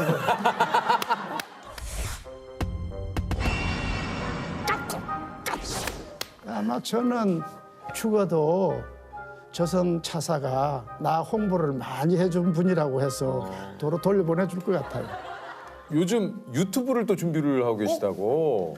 네, 이제 제 후배 교수 한 분하고 전국을 돌아다니고 있고요. 사파를 그리고 또 거기 스토리는 집사람이 성우기 때문에 원기는 다시 한번 고개를 저었다. 제 시신을 양지바른 곳에 묻어주길 바랄 뿐이옵니다. 사모님께서 은하철도 999의 메탈. 집사람이 나레이션을 하고 그래서 최 PD의 신전설의 고향. 제 PD의 신전설의 고향. 안녕하세요. 전설을 찾아가는 여행자 최 PD입니다. 어머님, 동네 부서에 저를 받으세요. 그럼 혹시 뭐 귀신네 집에 가보신 적은 없으십니까? 크긴 없어요. 안 무서워하실 것 같아서. 저는 면역이 됐죠 뭐. 아, 혼비백산하실 것 같은데. 나 당장 한번 가보겠습니다. 한번 진짜 감독님, 유튜브 콘텐츠로 이거 최고예요. 네, 진짜. 이렇게 평소에 뭐 이렇게 잘 놀라거나 하지 않으시는 편이세요? 아 귀신 아닌 것한테는 많이 놀라죠. 뭐에 좀 놀라세요? 그게 집사람이 뭐라 그러는지. 지금 들려드리는 이야기는 올여름 온라인을 뜨겁게 달군 정말 소름 끼치는 얘기입니다. 칼바람이 불던 1월의 어느 날 A씨는 지하철 2호선 서울대 입구역에서 1시 7분 신도림 방면 전철에 탑승했는데요. 왜 출발을 안 하지? 문은 왜 다시 열리는 거야? 그리고 그때 열린 전철문 사이로 보인 충격적인 광경. 분명히 A씨는 서울대 입구역에서 전철을 탔고 전철은 출발하지도 않았는데 플랫폼 벽면에 떡하니 적혀있는 사당역. 2호선인데 방향도 잘 탔는데 너무 졸아가지고 설마? 한 바퀴 이렇게 돌아가지고 설마? 그렇게 간 거지. 아, 나 그럴 수도 있다고 봐. 나도 그런 적 뺑뺑 돌잖아 2호선은. 마치 순간 이동이라도 한 듯 순식간에 뜬금없이 사당역에 던져진 A씨. A씨와 같은 전철에 탑승했던 커플 역시 당황을 금치 못했고요. 뭔가 이상한 기운을 느낀 A씨와 커플은 미친 듯이 출구를 향해 뛰었는데요. 그리고 그때 정말 소름 끼쳤던 건 A씨가 지나친 계단 아래 보이던 시커먼 폐허. 정체모를 공포에 휩싸여 사력을 다해 뛴 A씨는 겨우 사당역 9번 출구를 통해 밖으로 나왔는데요. 그런데 분명 그날은 1월 한겨울이었지만 거리의 사람들은 반팔 차림. 그곳은 한여름이었습니다. 그리고 분명히 서울대 입구역에서 1시 7분 전철을 탔던 A씨. 그 기묘한 일을 겪고 사당역 9번 출구 앞에서 시계를 확인했을 땐 여전히 1시 7분이었습니다. 아, 꿈꿨네. 꿈꾼 거야, 꿈꾼 거. 꿈에는 뭐든지 할 수 있어, 그죠? 난 뭐 화성도 갔다 왔어, 꿈에서. 정말로? 아, 그럼. 네. 이 이야기는 A씨가 직접 겪었다는 실화입니다. 사당역에 뭐 있나라는 제목으로 온라인의 D 커뮤니티에 게재해 지난 6월 누리꾼 사이에서 큰 화제를 모았는데요. 누리꾼들은 당시 A씨가 도착한 사당역의 플랫폼 벽면이 갈색 벽돌의 스테인드 글라스 창문이었다는 점에 주목. 그거 옛날 4호선 개통할 때 인테리어와 똑같잖아. 그럼 1985년 과거로 회귀한 거야? 진짜? 완전 소름? 이란 반응을 보였고요. 일명 사당역 괴담에 많은 이들이 공포에 떨었습니다. 러시아 숨겨진 비밀 모모. 이번에 제가 소개해드릴 괴담은 러시아인들 사이에서는 아주 유명하다 못해 기정사실처럼 믿고 있는 괴담입니다. 모스크바 지하철 아래에는 또 다른 비밀 지하철 노선이 있대. 지하철도 아래인데 그 아래 또 지하철이 있다? 그렇습니다. 네. 근데 이게 사실이면 이제 어떤 목적으로 비밀 지하 노선을 만들었을까? 뭐 있을 수도 있다고 보거든요. 국가 기밀 뭐 차원에서. 국가 기밀. 네. 괴담에 따르면 그 주인공은 소련의 악명 높은 독재자인 스탈린. 그는 숨을 거두기 직전에 주로 비밀 별장에서 은둔하다시피 생활했고요. 자신의 경호원 외에는 자식들도 출입을 엄격히 제한할 정도로 암살 편집증에 시달렸는데요. 그런데 러시아인들에 따르면 이 몸이 대표할 수 있는 지하철을 은밀히 만들어라. 미소 냉전 시기 암살을 병적으로 두려워한 스탈린이 유사시 대피할 수 있는 비밀 지하철 노선, 일명 메트로2를 만들라고 지시. 이 메트로2는 스탈린의 교회 별장, 국방부, 군사시설, 공항 등 주요 시설들과 연결돼 있다고 합니다. 근데 뭐 충분히 가능한 얘기라고 봅니다. 그러니까 스탈린이 자기도 이제 정권을 잡기 초반에 워낙 많이 숙청을 했기 때문에 말년에 암살을 굉장히 두려워했다는 얘기는 뭐 유명하잖아요. 그뿐이 아닙니다. 이 지하 노선이 무려 지하 15층 깊이에 약 15,000명에서 최대 3만 명까지 수용 가능한 지하 도시, 일명 라멘키로 이어진다는 괴담까지 존재했습니다. 이는 핵 전쟁이나 유사한 재난이 발생했을 때 일부 엘리트들만 수용하기 위해 개발, 최대 30년 동안 수천 명의 사람이 생활할 수 있게 음식 창고, 발전기, 수면 구역 등을 마련해뒀다고 하는데요.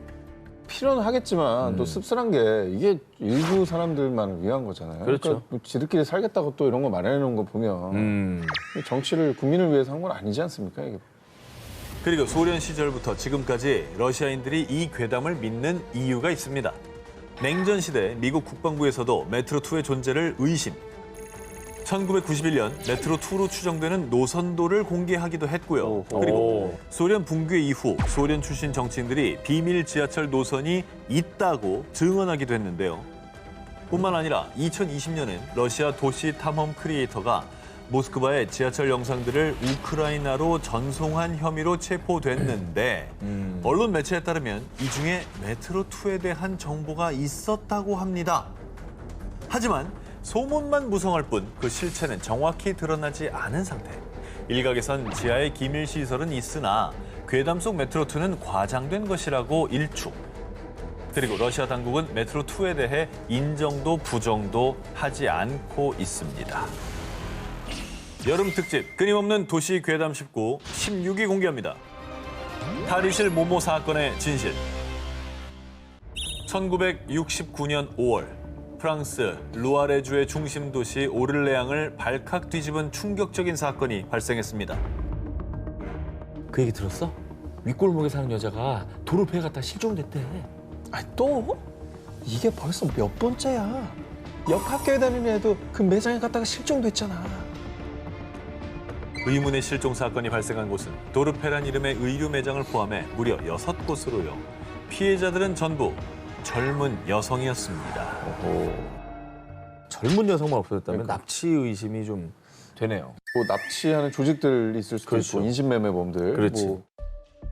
오를레앙 의류 매장 실종 사건의 내막은 너무도 끔찍했습니다. 일단 매장에 젊은 여성 손님이 방문하면 매장 주인이 다가와서요. 어머, 이 옷 너무 잘 어울리신다. 아, 저기 탈의실 가서 입어보세요. 탈의실에 들어간 여성 손님을 감금.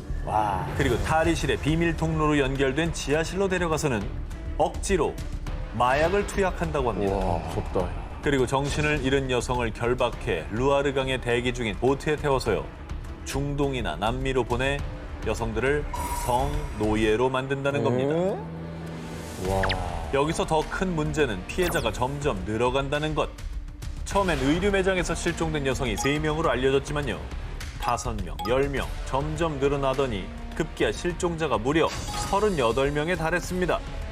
그 소문이 나면 이제 그 매장 그 근처에는 뭐 젊은 여성분들뿐만 아니라 뭐 아무도 안 가겠는데요. 야, 근데 탈의실이란 공간이 되게 무서운 공간이네. 뜻으로 걸어 들어가서 문을 잠그잖아. 걸어 들어가서 잠그고 그 주변에 아무도 없잖아요. 그러니까 목격자 없을 수밖에 없지. 와, 너무 무섭다. 이 연쇄 실종 사건으로 인해 오를레앙 시민들은 공포에 떨었고요. 일부 시민들은 실종 사건이 발생했다고 알려진 매장들 앞에서 격렬하게 시위를 펼쳤는데요. 그런데 말입니다. 경찰의 충격적인 발표. 오를레앙에서 접수된 실종 신고는 0건, 단 한 건도 없었다고 하는데요. 네? 오를레앙 의류 매장 실종 사건은 사실 어린 학생들이 퍼뜨린 가짜 괴담. 뭐 하는 거야? 당시 언론에서도 실제로 오를레앙의 의류 매장에서 여성들이 실종된 사건은 없었다고 보도했는데요. 하지만 오를레앙 시민들은 실종 사건이 일어났다고 알려진 곳들이 전부 유대인이 운영하는 매장이라는 사실에 주목. 유대인들이 경찰들을 매수해서 실종 사건을 덮은 게 분명해. 실종 사건이 허위 괴담으로 밝혀졌는데도 불구하고 여전히 믿지 않고 또 다른 음모론으로 발전. 결국 괴담에 등장한 일부 매장은 폐업했고요. 일부 시민들은 한동안 계속 괴담을 맹신하고 공포에 떨었다고 합니다. 애초에 어린 학생들이 퍼뜨린 거짓말에서 시작된 괴담이 사회적으로는 너무나 큰 문제를 야기시켰네요. 게다가 뭐 지목된 매장들이 전부 유대인이 운영했다는 걸 보면은 이게 사회적으로 그 참 유대인들에 대한 얼마나 그 반감, 정말 차별이 팽배했는지를 좀 보여주는 것 같습니다. 인종차별적인 요소도 있었던 것 같고요. 그런 것 같기도 하다. 사람들에게 피해를 입히는 이런 괴담, 퍼뜨리지도 믿지도 말아야 합니다. 여름 특집 끊임없는 도시괴담 19, 15위를 공개합니다. 사람 살 파먹는 모모. 2011년 아프리카 모잠비크. 당시 현지에서는요, 무시무시한 괴담 하나가 퍼졌습니다. 이제 그거 먹으면 절대 안 된대. 아니, 죽을지도 몰라. 뭐죠? 길거리 음식 같은 건가? 독이 든 거예요? 굉장히 우리가 흔히 볼 수 있는 그런 흔히 볼 수 있는 것 거? 같아. 네. 한 입만 먹어도 목숨을 앗아갈 수도 있다는 위험한 이것의 정체는 바로 바나나. 바나나가 왜? 당시 모잠비크에서 문자 메시지, 이메일 등을 통해 퍼진 충격적인 이야기. 남아프리카 공화국산 바나나가 괴사성 근막염에 감염됐습니다. 남아프리카 공화국의 원숭이들이 이 바나나를 먹고 죽었습니다. 3주 동안은 바나나를 구입하지 마십시오. 이 괴사성 근막염은 이 세균성 감염병으로 이 급속도로 피부와 근육을 파괴해 일명 살 파먹는 세균이라 불리는 무시무시한 질병입니다. 자, 사진 보십시오. 굉장히 끔찍하죠. 와,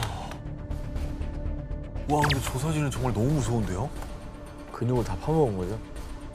실제로 그해 2011년 홍콩에서는 이 괴사성 근막염이 유행하며 5명의 사망자가 발생하기도 했는데요.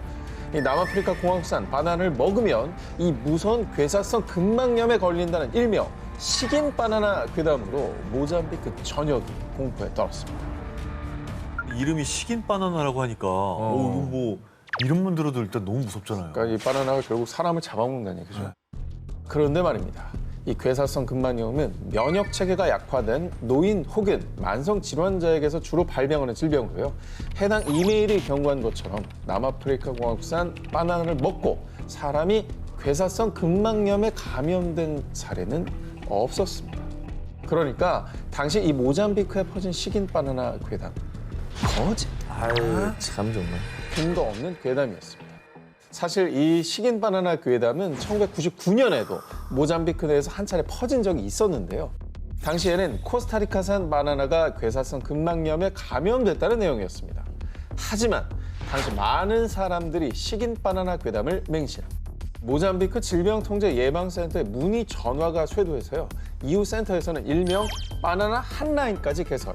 하지만 2011년 소문이 재확산되자 이 정부에서는 괴사성 근막염에 감염된 바나나가 수입된 적은 없다고 공식 발표까지 했는데요. 하지만 일부 사람들은 FDA에서도 전 세계적으로 혼란이 올까 봐 경고 발령을 꺼린다더라라며 이메일로 퍼진 괴담을 맹신, 정부 발표를 믿지 않았고요. 결국 한동안 모잠비크 내에서 바나나 가격이 폭락할 만큼 이 수많은 이들이 식인 바나나 괴담 때문에 공포에 떨었습니다. 저 괴담이 저게 무서운 거예요. 이게 사실이든 아니든 저런 얘기 있으면 일단 안 사고 보거든요. 그럼 해당 업자들은 다 망하는 거고. 그렇죠. 어쨌든 이게 사실은 아니라는 거죠? 그렇습니다. 다행입니다. 다행이네 정말. 여름 특집 끊임없는 도시괴담 19, 14일 공개합니다. 사고 다발 지역, 범인은 뭐뭐. 인기 드라마 셜록의 촬영지로도 유명한 영국의 다트모어 국립공원. 광활한 황무지와 푸르른 자연이 어우러져 정말로 이 매력적인 장소지만요. 자, 이곳에 가시더라도 지금부터 제가 말씀드리는 B3212 도로만은 절대로 가지 않기를 바랍니다. 야, 이거 꼭 가라는 말보다 더 무섭네. B3212 완전 기억됐어요, 지금. B312만 기억하고 글로 한번 가볼 것 같아요. 자, 다시 한번 강조해드립니다. 절대로 B3212 도로 가시면 안 됩니다. 진짜 나쁜 사람인 것 같은데? 아니, 말 안 했으면 아예 안 갔을 거 아니에요. 지금부터 머릿속에서 B312 도로를 지우세요. 자, 이곳 포스트 브릿지와 투 브릿지 사이의 구간은요. 1910년대부터 이것 때문에 수많은 교통사고가 일어난 사고 다발 구간입니다. 이와 관련된 다수의 목격담도 존재한다고 합니다.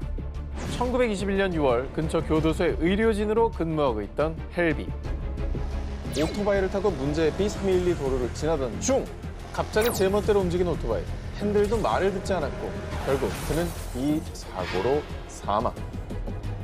그뿐만이 아닙니다. 몇 주 뒤 승객들을 태운 버스가 사고를 당하는가 하면 수년간 운전을 했던 베테랑 라이더였다는 한 육군 대위마저 이것 때문에 사고가 난 거예요. 엄청난 힘으로 날 조종했다고요? B312 도로에 갑자기 나타나 운전자들을 위협했던 이것. 그 정체는 뭔데? 바로 그 정도로 뜸들일 정도야? 뭔데? 그 정체는 바로 두 손. 자, 여러 목격담에 의하면요, 이 거대한 털투성이 손이 갑자기 나타나 핸들을 강제로 조종. 진짜? 자, 운전자들이 심하게 방향을 틀거나 비틀거리게 해서 사고를 유발했다고 합니다. 오토바이는 고속에서 핸들을 틀면 무조건 날아가게 돼 있어요. 그렇죠. 조금만 바꿔도 그죠? 네, 확 날아가. 이게 그러면 몸이 바이크가- 날아가지. 근데 저게 털투성이 손이 아니라 뭔가를 잘못 보는 거 아닐까요? 저 지점에서만. 버스나 차는 핸들이 실내에 있잖아요. 그러니까 귀신이지. 그냥 갑자기 확 나타난다는 거죠. 귀신이야 귀신. 자이로 귀신 같은 거. 이 털투성이 손의 정체에 대해 괴담은 꼬리에 꼬리를 물고 다양한 형태로 퍼졌는데요. 한편 일각에서는 해당 도로가 가로등이 없는 데다 상당히 좁고 또 예상치 못한 가파른 구간이 있기 때문에 사고가 잦았을 뿐이라는 등 이 사고의 원인을 다양하게 추측하기도 했지만요. 털투성이 손은 여전히 섬뜩한 도시 괴담으로 남아 운전자들을 끊임없이 두려움에 떨게 만들고 있습니다. 아, 무섭네. 핸들을 잡고 운전자를 죽음으로 내몬다는 공포의 털투성이 손. 다트모의 B312 도로를 지나실 때 이 털투성이 손을 조심하시기 바랍니다. 여름 특집 끊임없는 도시 괴담 19 13위 공개합니다. 모모가 알려주는 죽음의 비밀. 인간이 일생을 살면서 영원히 알 수 없는 게 딱 하나 있습니다. 바로 죽음. 두 기자님 혹시 이 죽음의 비밀에 대해서 알고 싶지 않으세요? 알고 싶죠. 알고 싶어요. 그러니까 우리는 다 죽게 돼 있지만 피할 수 있으면 너무 피하고 싶잖아요. 그러니까 이 죽음의 비밀을 밝힌다면 뭔가 더욱더 이 죽음과 멀어질 수 있지 않을까라는 기대감이 있잖아요. 제가 괜히 한 말이 아닙니다. 지금부터 소개해드릴 이곳에 가시면 자신이 언제 어떻게 죽게 될지 알 수 있다고 합니다. 다만 안전은 보장 못합니다. 근데 이거는 상황에 따라 다를 것 같은 게 저도 지금은 안 할 것 같은데 한 10년 후, 20년 후쯤엔 갈 것 같아요. 한번 가보자. 나이가 좀 더 들면 한 70 정도 되면? 네, 10년 더 은? 현실적으로 저게 궁금해질 것 같아요. 70이면 5년 뒤인가요? 올해는? 초동안. 미국 인디애나주의 한 공동묘지. 이 묘지는 100개의 계단이 있다고 알려져서 일명 100계단 묘지로 불리는데요.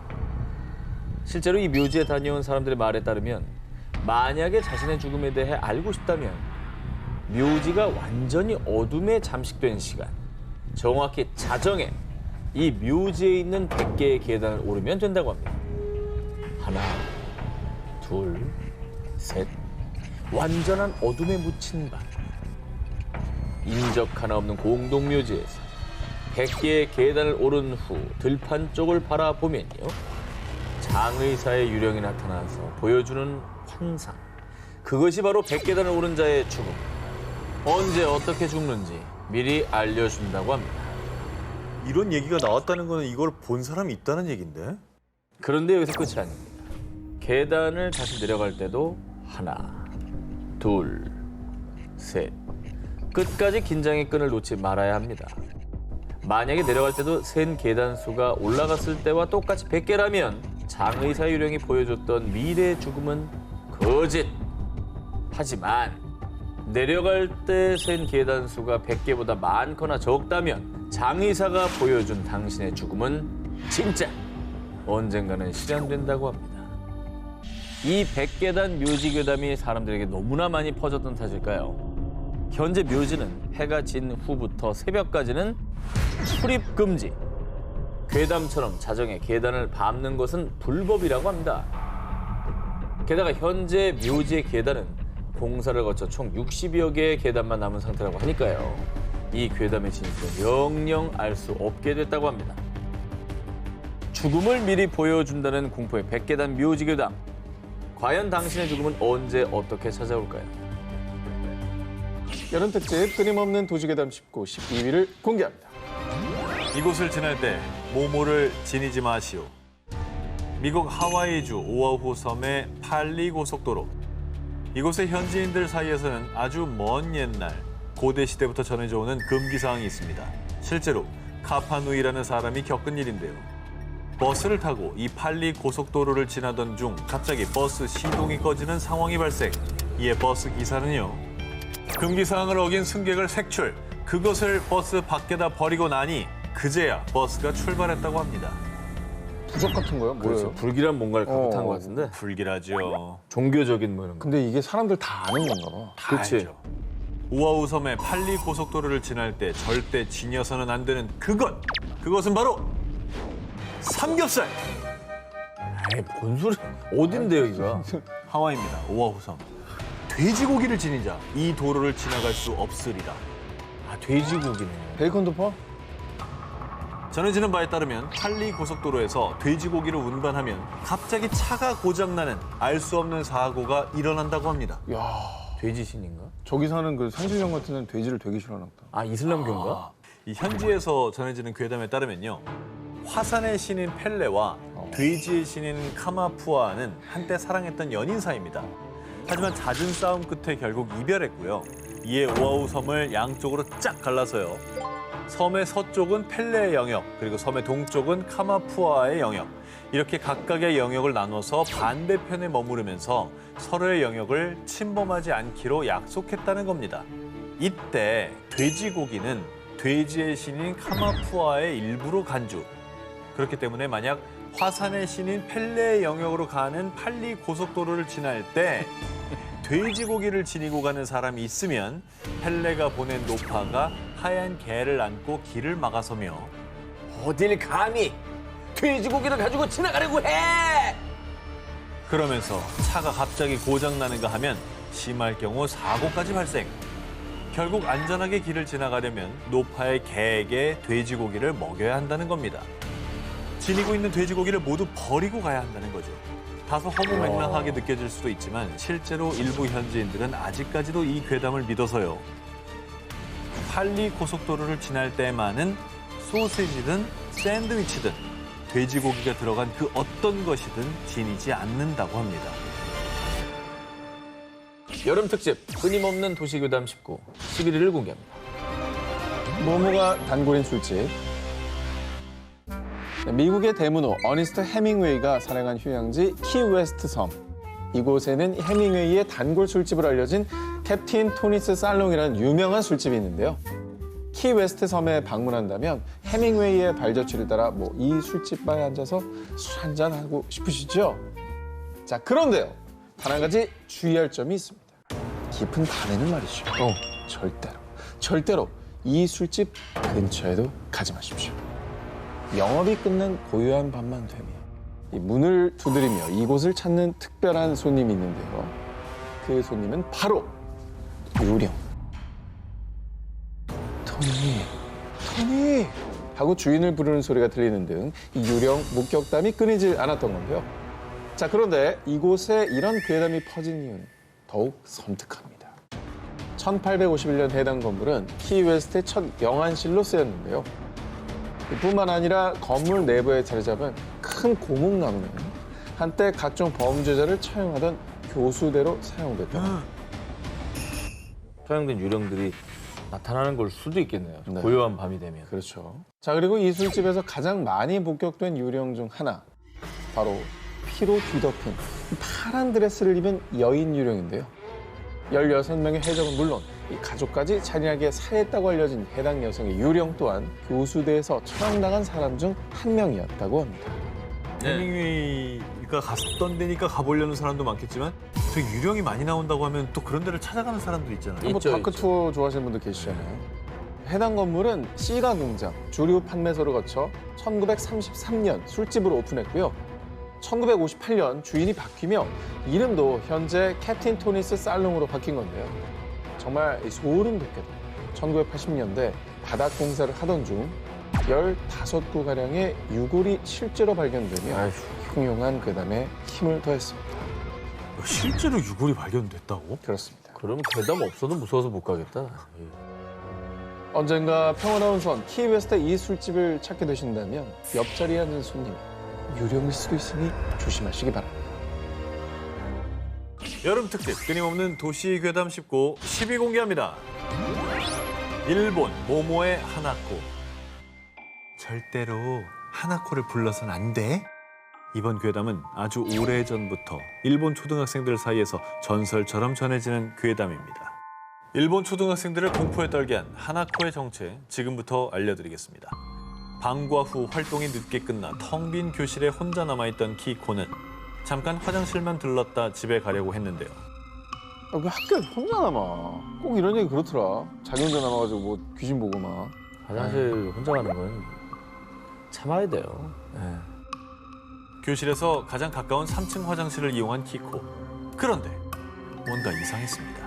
분명 키코가 화장실에 들어갈 땐 모든 화장실 칸이 열려 있었는데 나오고 보니 화장실 3번째 칸의 문이 굳게 닫혀 있었던 겁니다.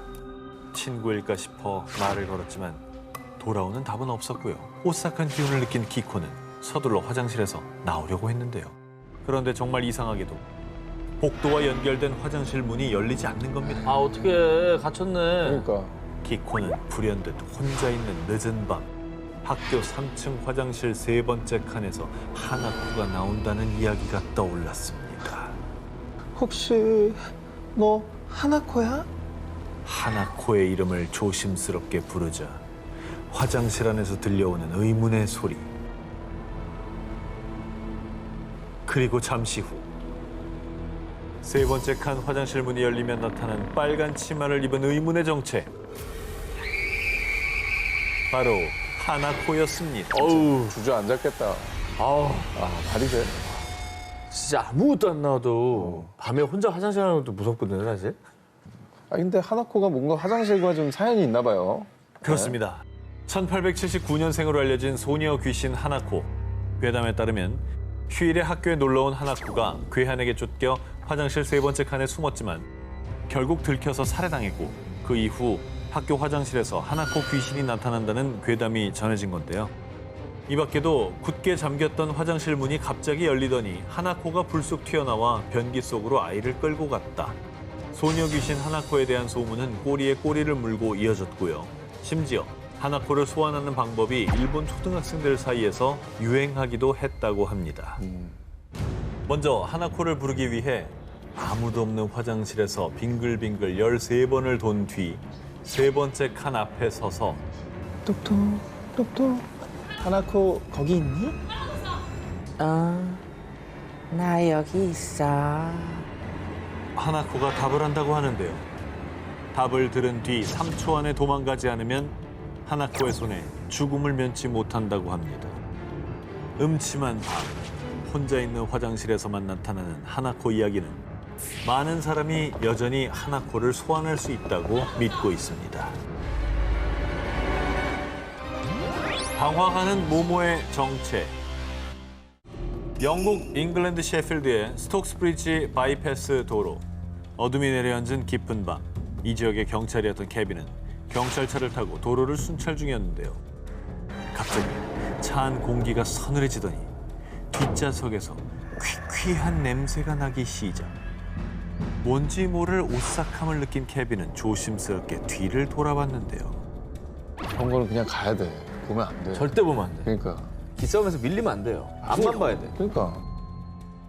그 순간 소스라치게 놀란 케빈. 차 안에는 케빈 혼자만 있었던 게 아니었습니다. 와. 귀신 타고 있었죠? 아니면 뭐 범죄자? 얘는 1차원적이네. 협박하는 사람? 그 정체는 바로 허름한 차림에 후드를 푹 눌러쓴 수도승 유령. 사실 이 도로는 영국 전역에서 2번째로 유령이 많은 도로로 선정된 곳으로 특히 수도승 유령을 봤다는 목격담이 많다고 하는데요. 심지어 목이 없는 수도승 유령이 나타날 때도 있다고 합니다. 중세 무슨 일 있었나 보다. 수도승들이 종교 탄압 받아가지고 막. 중세 교수형 당한 거지. 목이 없다잖아. 정확한 이유는 알려진 바 없지만 주민들 사이에는 수도승의 무덤 위에 도로가 건설됐다는 괴담이 떠돌고 있다고 하는데요. 그런데 말입니다. 2011년 이 도로가 있는 셰필드 지역의 한 호텔에서 기이한 사진이 찍혔다고 합니다. 호텔 직원도 아니고 투숙객 명단에도 없는 의문의 정체. 뭐야? 시그널이 있는데. 그 수도승 형상이잖아요. 그렇죠. 후드 뒤집었어. 완전히 쓰고 밑에 내려보고 턱만 지금 보이는 거 아니에요? 약간? 그런 거 아니에요? 그래 보이죠. 이 사진은 영국의 아마추어 사진작가 폴 코커의 카메라에 포착됐는데요. 그런데 정말 소름 돋는 건 사진에 찍힌 모습이 도로에서 목격됐다는 수도승 유령의 모습과 흡사하다는 겁니다. 해당 사진을 본 초자연현상 수사관 조 콜린스는요. 해당 사진에서는 조작 흔적을 발견하지 못했습니다. 조작은 아니라는 거죠. 그러니까 뭔가 찍힌 건데 확실히. 영국 셰필드 지역의 도로와 오래된 호텔을 떠도는 수도승 형체의 유령. 과연 그 정체는 무엇일까요? 여름 특집 끊임없는 도시괴담 19 8위를 공개합니다. 광장에 출몰하는 모모. 여러분, 혹시라도 나중에 일본에 가신다거나 혹은 일본에서 지금 이 방송을 보고 계신다면 주의하셔야 할 게 있습니다. 오사카 우메다 지하상가에 위치한 세메광장에서 만약 새빨간 원피스를 입은 여인을 만나신다면 절대로 눈을 마주쳐서는 안 됩니다. 뭐예요? 여기 눈 마주치는 거 별로 안 좋아하시는 분인가? 동네 일진. 그 이유는 우메다 지하상가 세메광장을 둘러싼 한 괴담 때문인데요. 2000년대부터 온라인을 중심으로 수상한 제보들이 속출. 익명의 제보자 A씨에 따르면 어느 날 세메광장 분수 앞을 지나던 중 검고 긴 생머리에 붉은 원피스를 입은 30대 초반 여성과 마주쳤다고 합니다. 그런데 이 붉은 옷의 여성이 A씨를 기묘하게 노려보더니 눈 깜짝할 사이에 A씨의 얼굴 앞까지 바짝 다가와서는요. 아 깜짝, 어우 깜짝이야. 어이씨. 아 깜짝, 어우 깜짝이야. 어이씨.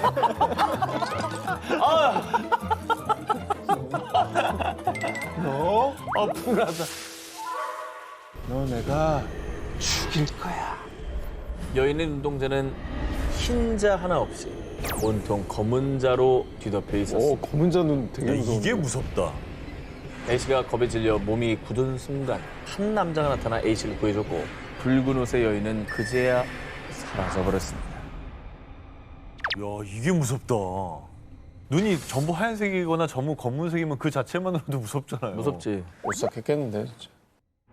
A씨의 제보 이후에 온라인에서는 하나같이 세메광장 분수 앞에서 검은 머리에 검은 눈동자를 가진 붉은 옷 여인을 봤다는 일명 붉은 옷 여인 괴담이 끊임없이 이어졌습니다. 이 괴담이 나는 어디서부터 시작됐는지 난 궁금해요. 보면 딱 이게 있잖아, 찾아보면 나오잖아. 소문에 따르면 과거 세메광장 근처에 붉은 옷을 즐겨 입는 아끼짱이 살았었는데요. 아끼짱의 연인이 그녀를 버리고 다른 사람과 바람을 피우자 아끼짱의 원혼이 세메광장 분수 근처에서 계속 젊은 남녀를 노리는 거라는데요. 하지만 2019년 세메광장의 분수가 철거되면서 자연스럽게 붉은 옷 여인 괴담도 역사 속으로 사라졌다고 합니다. 그렇지만 언젠가 세메광장에 가서 붉은 옷 여인을 보게 된다면 절대 눈은 마주치지 말길 바랍니다. 여름 특집 끊임없는 도시 괴담 19 7위 공개합니다. 사람들을 공포에 떨게 한 폭포 모모. 홍콩 남쪽 홍콩 섬엔 60년대에 지어진 공동주택 와푸촌이 위치해 있는데요. 재물운이 들어온다고 해서 과거에 많은 이들이 모여 살았지만 어째서인지 서서히 몰라 지금은 몇몇 사람들만 남은 을씨년스러운 곳으로 변했습니다. 자, 문이 뭐 다 닫혀 있죠. 그러네, 다 닫혀 있네. 어떤 일이 있었길래. 와푸촌이 지어진 60년대부터 90년대까지만 해도 이곳에 사는 아이들은 방과 후 인근 폭포에 놀러 가곤 했습니다. 폭포에 대한 괴담이 전해지기 전까지 말이죠. 1980년대 어느 날 여느 때처럼 이 폭포에 놀러간 아이들은 그곳에서 세수 중이던 한 여인을 목격했는데요. 그런데 세수를 하던 여성 고개를 든 그 순간 저 누나 얼굴이 없어. 와푸촌에 사는 아이 어른 할 것 없이 폭포에서 얼굴 없는 물귀신을 목격.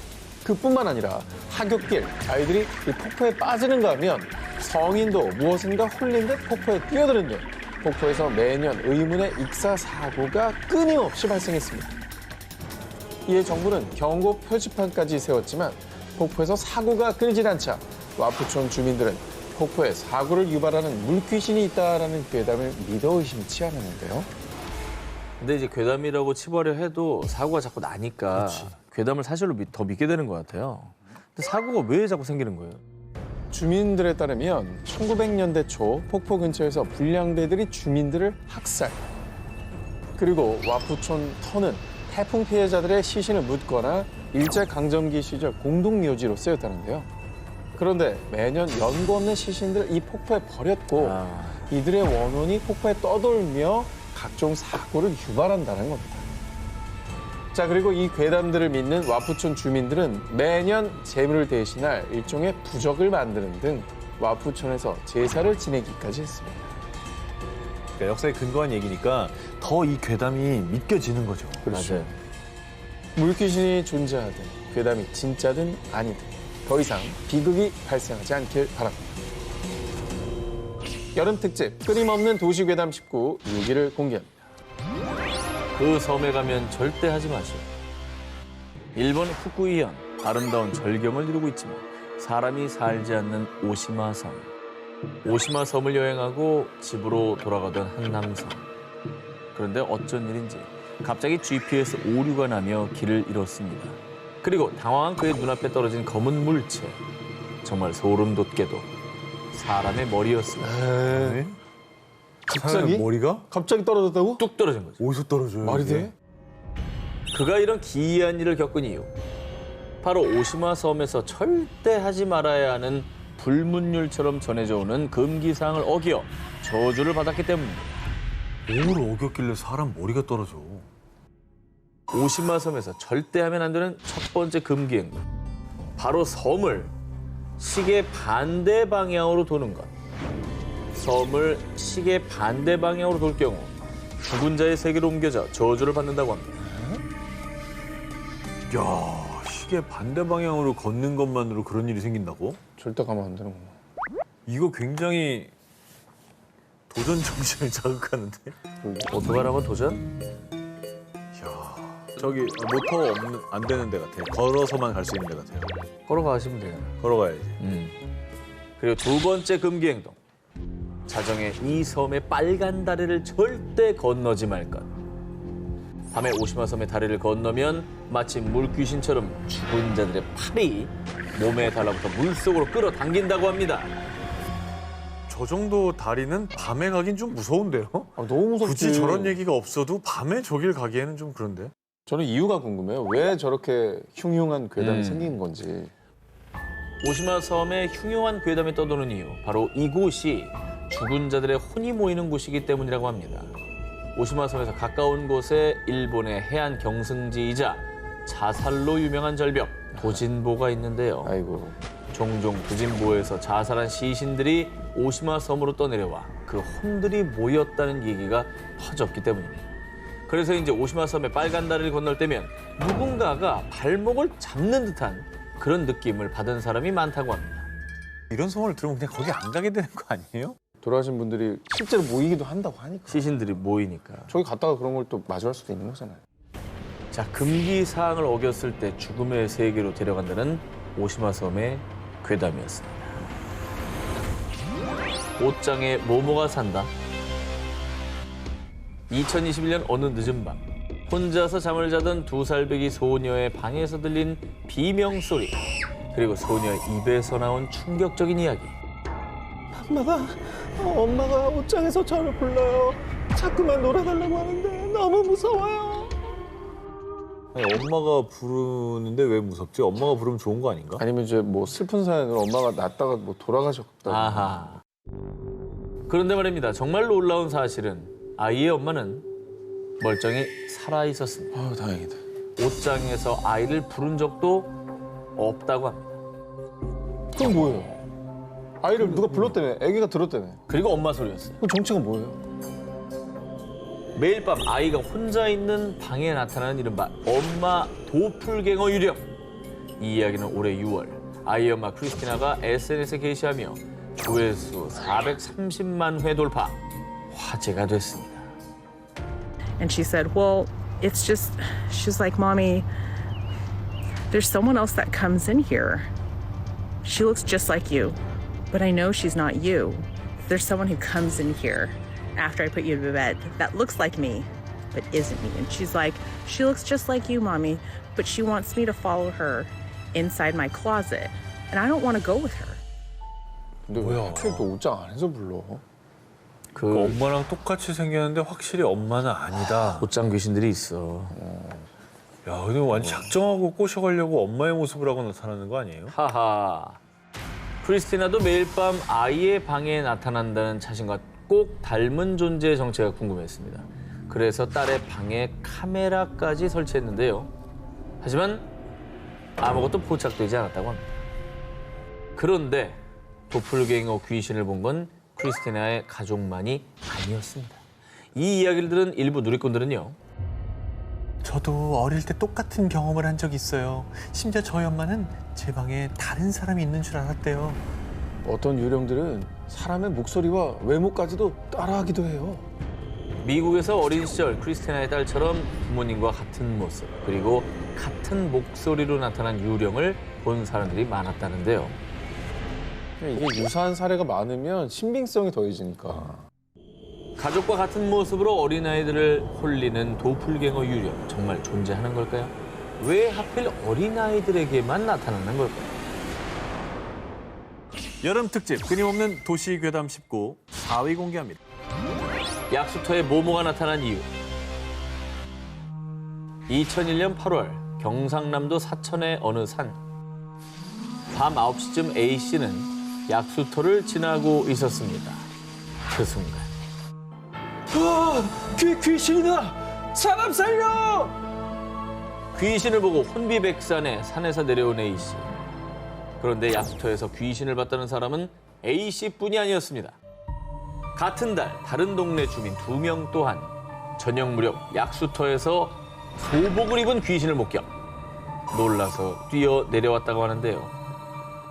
야, 이거는 뭐 비슷한 옷차림으로 여러 명이 보셨다는 거잖아요. 그렇죠. 뭔가 있는 것 같아. 혹시 사람인데 이 잘못 보고 착각한 건 아니겠죠? 과연 그럴까요? 새벽에 일찌감치 약수터에 올라갔던 한 노인에 따르면 약수를 담던 중에 누군가가 뒤에서 바가지를 쓱 건넸다는 겁니다. 이렇게요? 그렇죠. 굉장히 무섭네요. 노인이 바가지에 약수를 떠서 건네주자마자 쫙 바닥에 떨어지는 물속. 노인이 뒤를 돌자 그곳엔 턱이 없는 귀신이 빤히 서 있었다고 합니다. 턱이 없으니까 물이 바닥에 쏟아졌구나. 그렇지. 먹자마자 바닥으로 쏟아지는 거죠. 조갈라서 먹으려고 했는데 이게 안 담기는 거죠. 무섭죠? 오, 무서워. 약수터 귀신에 대한 목격담이 일파만파 퍼지자 주민들이 애용하던 약수터는 사람들의 발길이 뚝 끊겼습니다. 이에 마을 노인회장은 특단의 조치를 취했습니다. 바로 약수터 인근의 지역 문화센터 측에 귀신을 쫓는 굿을 해달라고 요청한 것입니다. 근데 왜 문화센터에다가 구슬해달라 그러죠? 알고 보니 예전 약수터 주변에 무연고 분묘 4기가 있었다고 하는데요. 그런데 문화센터를 건립하고 그 지역을 개발하면서 이 분묘가 없어졌다고 합니다. 문화센터 측은 주민들의 간곡한 요청에 결국 2001년 9월 11일 장장 8시간 동안 귀신들의 원혼을 달래는 위령제를 올렸습니다. 그러자 그 후에는 정말 신기하게도 약수터에서 귀신을 봤다는 목격담이 더 이상 들리지 않았다고 합니다. 여름 특집 끊임없는 도시괴담 19 3위를 공개합니다. 호텔에 갇힌 모모의 목숨. 1982년 2월 일본 현지 언론의 충격적인 보도. 뉴재팬 호텔 유령 소동. 폐허가 된 호텔에서 유령 목격. 이 뉴재팬 호텔에 나타난 유령은 국내 언론에서도 대대적으로 보도하며 큰 충격을 안겼습니다. 아니 우리나라에서도 보도할 정도면 그 호텔에 뭐 진짜 유령이 나오긴 나온 거예요? 1982년 2월 8일 오전 3시 20분경 이 호텔에 화재가 발생. 순식간에 걷잡을 수 없이 번진 화마에 많은 투숙객들이 쓰러졌고요. 일부 승객들은 유독가스 때문에 괴로워하다가 창문 밖으로 뛰어내리면서 목숨을 잃었는데요. 안타깝게도 이 화재로 34명이 부상을 입고 33명이 사망. 화마에 희생됐습니다. 사건이 벌어진 이후 이 호텔에 대한 무시무시한 괴담이 퍼지기 시작했는데요. 이 끔찍한 참사가 일어난 지 6일 뒤인 1982년 2월 14일 새벽 5시경 호텔 경비원이 지하 2층 기계실 화장실에 들어선 순간 살려주세요! 살려주세요! 한기구 속에서 들리는 한 여성의 비명. 하지만 그곳에는 아무도 없었습니다. 그리고 6일 뒤인 2월 20일 밤 10시경 이 호텔의 또 다른 경비원 2명은 비상계단 6층을 둘러보던 중 지금 이 목소리 들리죠? 저도 들려요. 여긴 우리 둘뿐인데. 분명히 비상계단에는 경비원 2분밖에 없었지만 분명히 들리는 정체 모를 남자들의 목소리. 순식간에 공포에 휩싸인 경비원들은 그대로 도망쳐 내려왔습니다. 와. 근데 2명이 동시에 들은 거면 이거는 잘못 들은 게 아니라는 거잖아요. 그렇지. 한 명이 들었으면 야, 너 몸이 허한가 보다 이런 얘기라도 하지. 그러니까. 화마에 희생된 이들의 목소리가 들리는 일본의 뉴 재팬 호텔. 10여 년간 방치되다가 2002년에 새 건물이 들어서면서 더 이상 의문의 목소리는 들리지 않는다고 하는데요. 화재로 폐허가 된 호텔에서 들리던 유령의 목소리. 정말 그 목소리는 화재로 희생된 이들의 피 맺힌 절규였을까요? 이제는 부디 끔찍한 기억에서 벗어나 편히 쉬고 있기를 바랍니다. 여름 특집 끊임없는 도시 괴담 19 2위를 공개합니다. 모모가 사는 저수지. 2013년 9월 낚시꾼들의 성지로 알려진 경기도의 한 저수지. 밤낚시를 즐기던 A씨가 대어를 잡고 기뻐하던 그때 잠깐, 저게 뭐지? 저수지 한가운데서 무언가를 목격한 A씨. 밤에 저수지 한가운데서 뭘 목격해요? 무슨 뭐 괴물 이런 거 떠 있었나? 저수지 한가운데 우뚝 서 있는 의문의 흰색 물체. 사람의 형상이었지만 그것은 좋게 2.5m는 넘어 보였는데요. 긴 머리 사이로 A씨를 빤히 쳐다보던 두 눈! 죽음의 공포를 느낀 A씨는 황급히 도망쳤습니다. 2.5m는 뭐예요? 서장훈보다 더 큰 거. 서장훈보다 크죠. 네. 뭐야? 물귀신인가? A씨가 이 귀신 목격담을 온라인 커뮤니티에 올리자 달린 댓글. 헐, 저도 와이프와 새벽에 낚시하다가 오싹한 경험했어요. 또 그분이 나타나는군요. 한동안 낚시는 못 가겠네요. 뭐야? 이 저수지는 물귀신이 자주 출몰하는 곳으로 이미 유명했습니다. 아니 위령제도 올렸었나 봐요. 왜요? 그러니까 그분이 나타나니까 위령제도 올렸었고 그래서 안 나타났었는데 이제 다시 돌아오신 것 같다. 이제 효력이 떨어지면서. 네, 뭐 이 얘기인 건데. 조만간 목격하신 분 또 나오실 것 같네요라고 하는 거 보니까. 맨 밑에 봐요. 한동안 낚시 못 가겠네요. 그러니까 여기 아예 그냥 터네 터. 터줏대감이신데. 2015년 6월 또 다른 낚시꾼 B씨에 따르면 이 저수지에서 낚시를 하던 중 갑자기 목이 없는 하얀 형체가 물 위에 나타나더니 B씨를 향해 다가왔다고 합니다. 이 그림이요. B씨가 목격한 귀신이 나타나는 곳을 그린 사파라고 합니다.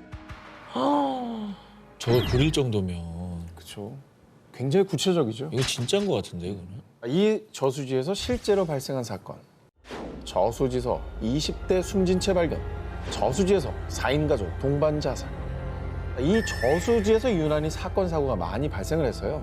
일각에서는 그 죽은 원혼들이 저수지에 떠돌고 있는 게 아닐까 추측했는데요. 그런 가운데 2015년 해당 저수지는 수질오염 방지를 이유로 낚시 금지 구역으로 지정 사람들의 발길을 차단했습니다. 또 안 좋은 소문이 막 퍼지니까 닫아버렸구나. 이유가 어쨌든지 간에 이제 금지구역이라고 하니까 하지 말아야죠. 여름 특집 끊임없는 도시괴담 19 18위와 1위 헤드라인 공개해 주시기 바랍니다.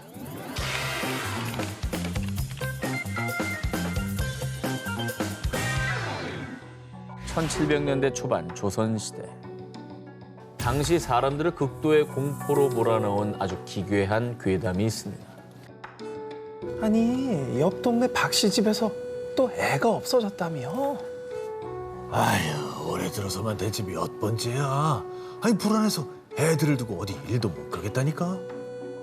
그 당시 어린아이들이 갑작스레 사라지는 경우가 비일비재했다는 겁니다. 야, 이거 뭐 애들이 납치당한 거예요? 그러니까 뭐 인신매매 같은 게 있었나? 아이들이 갑자기 사라진 이유가 무엇이냐? 당시 조선 일대 파다했던 소문. 사라진 애들은 아주 사악한 주술에 희생당한 거래. 이 사악한 주술, 일명 연매에 관한 이야기는 조선 후기 실학자 성호 이익이 천지만물 등에 쓴 저서 성호사설 제5권에 자세히 적혀 있습니다. 연매는 주로 무당들이 어린아이를 납치하는 곳에서부터 시작. 배가 고파요. 밥 좀 주세요. 납치한 아이는 겨우 명을 붙잡고 있을 만큼만 아주 조금씩 음식을 줘서요. 살이 쪽 빠질 때까지 방치. 그렇게 아이가 바짝 마르다 못해 죽기 직전까지 이르렀을 때 이제 때가 왔군. 아가, 여기 음식 있으니까 마음껏 먹으렴. 맛있는 냄새가 솔솔 풍기는 음식을 넣은 작은 죽통을 아이 앞에 두면요.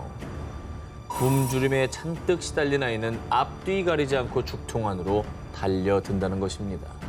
그리고 아이가 음식을 먹기 위해 죽통 안으로 들어간 바로 그때 날카로운 칼로 아이를 찔러 빠르게 죽인 뒤 아이의 원혼이 밖으로 빠져나가는 것을 막기 위해 곧바로 입구를 봉쇄. 배고픔과 갈증, 원한과 증오로 가득 찬 상태로 죽통에 매어 죽고만 어린아이의 원혼. 그리고 이런 주술 행위를 소위 연매라고 불렀던 것입니다. 너무 살벌하고 잔혹하고. 끔찍한 얘기다. 그러니까 이게 진짜 저서에 남아있는 내용이라는 거잖아요. 실제 있었던 얘기란 얘기죠. 그러니까 왜 한 거예요, 이런 짓을? 아하. 괴담에 따르면요, 이 잔혹한 연매는 주로 신기가 떨어져 능력이 없어진 무당들이 사용했다고 합니다. 연매를 한 무당이 동네 부잣집을 돌아다니면서요, 죽통에 가뒀던 원한에 찬 아이의 영혼을 풀어 사람들에게 각종 질병 등을 옮긴 뒤 가족을 살리고 싶은가? 내게 방도가 있네. 대신 그 대가는 두둑이 내놔야 할 걸세. 사람들이 무당에게 병을 낫게 해달라고 빌면 아이의 영혼을 다시 죽통 안으로 유인, 그 질병들을 낫게 했고요. 그 대가로 돈과 곡식 등을 챙겼다고 합니다. 더 나쁘네, 더 나빠. 사악하다, 진짜. 그러니까 아이를 죽인 것도 모자라서 그걸 이용해서 또 다른 사람에게 고통을 주고 이용을 했다는 거잖아요. 일부 무당들의 삐뚤어진 욕심에 잔혹하게 희생당한 아이의 영혼들은 억울함으로 원귀가 되어 부천을 떠돌았다고 합니다. 알려진 바에 따르면 당시 조선 팔도에 이 끔찍한 연매와 관련된 흉흉한 소문이 확산, 실제로 수많은 아이가 납치, 살해당하는 사건이 발생하자 이 연매를 금지하는 왕명이 내려지기도 했다고 합니다. 진실인지 거짓인지 모를 옛 기록에 남아있는 조선의 잔혹한 주술 연매. 제발 괴담 그뿐이길 바랍니다. 1701년 런던. 수많은 군중이 모인 가운데 교수대에 오른 한 남자. 내 보물은 어느 섬에 있다. 이후 사람들은 전설 속 그의 보물을 찾기 위해 온 바다를 누비고 다녔는데요. 그 저기 밀주 모자 쓴 녀석. 그렇죠. 네. 만화. 하지만 이거는 만화성 얘기가 아닙니다. 보물섬에 관해 떠도는 이야기는 수없이 많지만 이건 정말 실존했던 얘기입니다. 그 주인공은 바로 17세기 악명을 떨쳤던 잉글랜드의 해적왕 윌리엄 키드, 일명 캡틴 키드. 그가 죽기 전 어느 섬에 남겼다는 보물 때문에 21세기인 지금까지도 수많은 트레저 헌터들이 전 세계 바다에서 그의 보물을 찾고 있습니다. 근데 이거 뭐 어딘지 지도도 없고 세상에 섬이 우리나라만 뭐 수천 개인데. 힌트가 너무 없어. 그러니까. 그런데 일본 오키나와의 오가미 섬에서 실존했던 해적 캡틴 키드의 보물이 잠들어 있다는 소문이 전해져 내려오고 있습니다. 진짜 해적의 보물이 저쪽에 있다는 거잖아요, 그러면. 그렇습니다. 1937년 일본 외무성에 한 통의 편지가 도착했습니다. 익명의 미국 정보원이 보냈다는 편지엔 캡틴 키드가 일본 남쪽의 섬에 보물을 숨겼을지 모르니 그 섬을 찾아주었으면 한다는 내용과 함께 캡틴 키드가 친필로 그린 지도의 사본이 동봉돼 있었다고 하는데. 진짜? 당시 외무성에선 편지를 무시. 하지만 이 편지 내용을 입수한 미국과 일본 언론들이 대대적으로 보도했고요. 1966년엔 오키나와 타임즈가 또 한 번 보도하며 화제가 됐습니다. 그런데 그 남쪽 섬 혹시 오가미 섬 아니야? 사람들이 캡틴 키드가 보물을 숨겼다는 섬을 오가미 섬으로 추측한 이유. 보물 지도에서 묘사된 섬이 오가미 섬과 유사했으며 캡틴 키드가 사망하기 약 3년 전인 1698년에 외국의 해적들이 오가미 섬에 침입, 주민들을 모조리 학살한 뒤 섬의 동굴에 보물을 감추고 떠났다는 전설이 전해지고 있었던 겁니다. 그러니까 소문 속 캡틴 키드의 보물 이야기와 실제 오가미 섬에 전해지는 전설 속 이야기가 어느 정도 맞아떨어진 겁니다.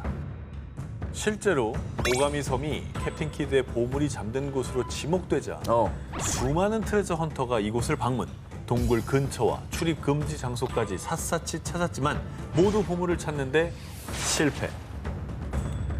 오히려 의문의 병을 앓거나 심지어 죽는 사람까지 발생했다는 또 다른 괴담까지 발생했고요.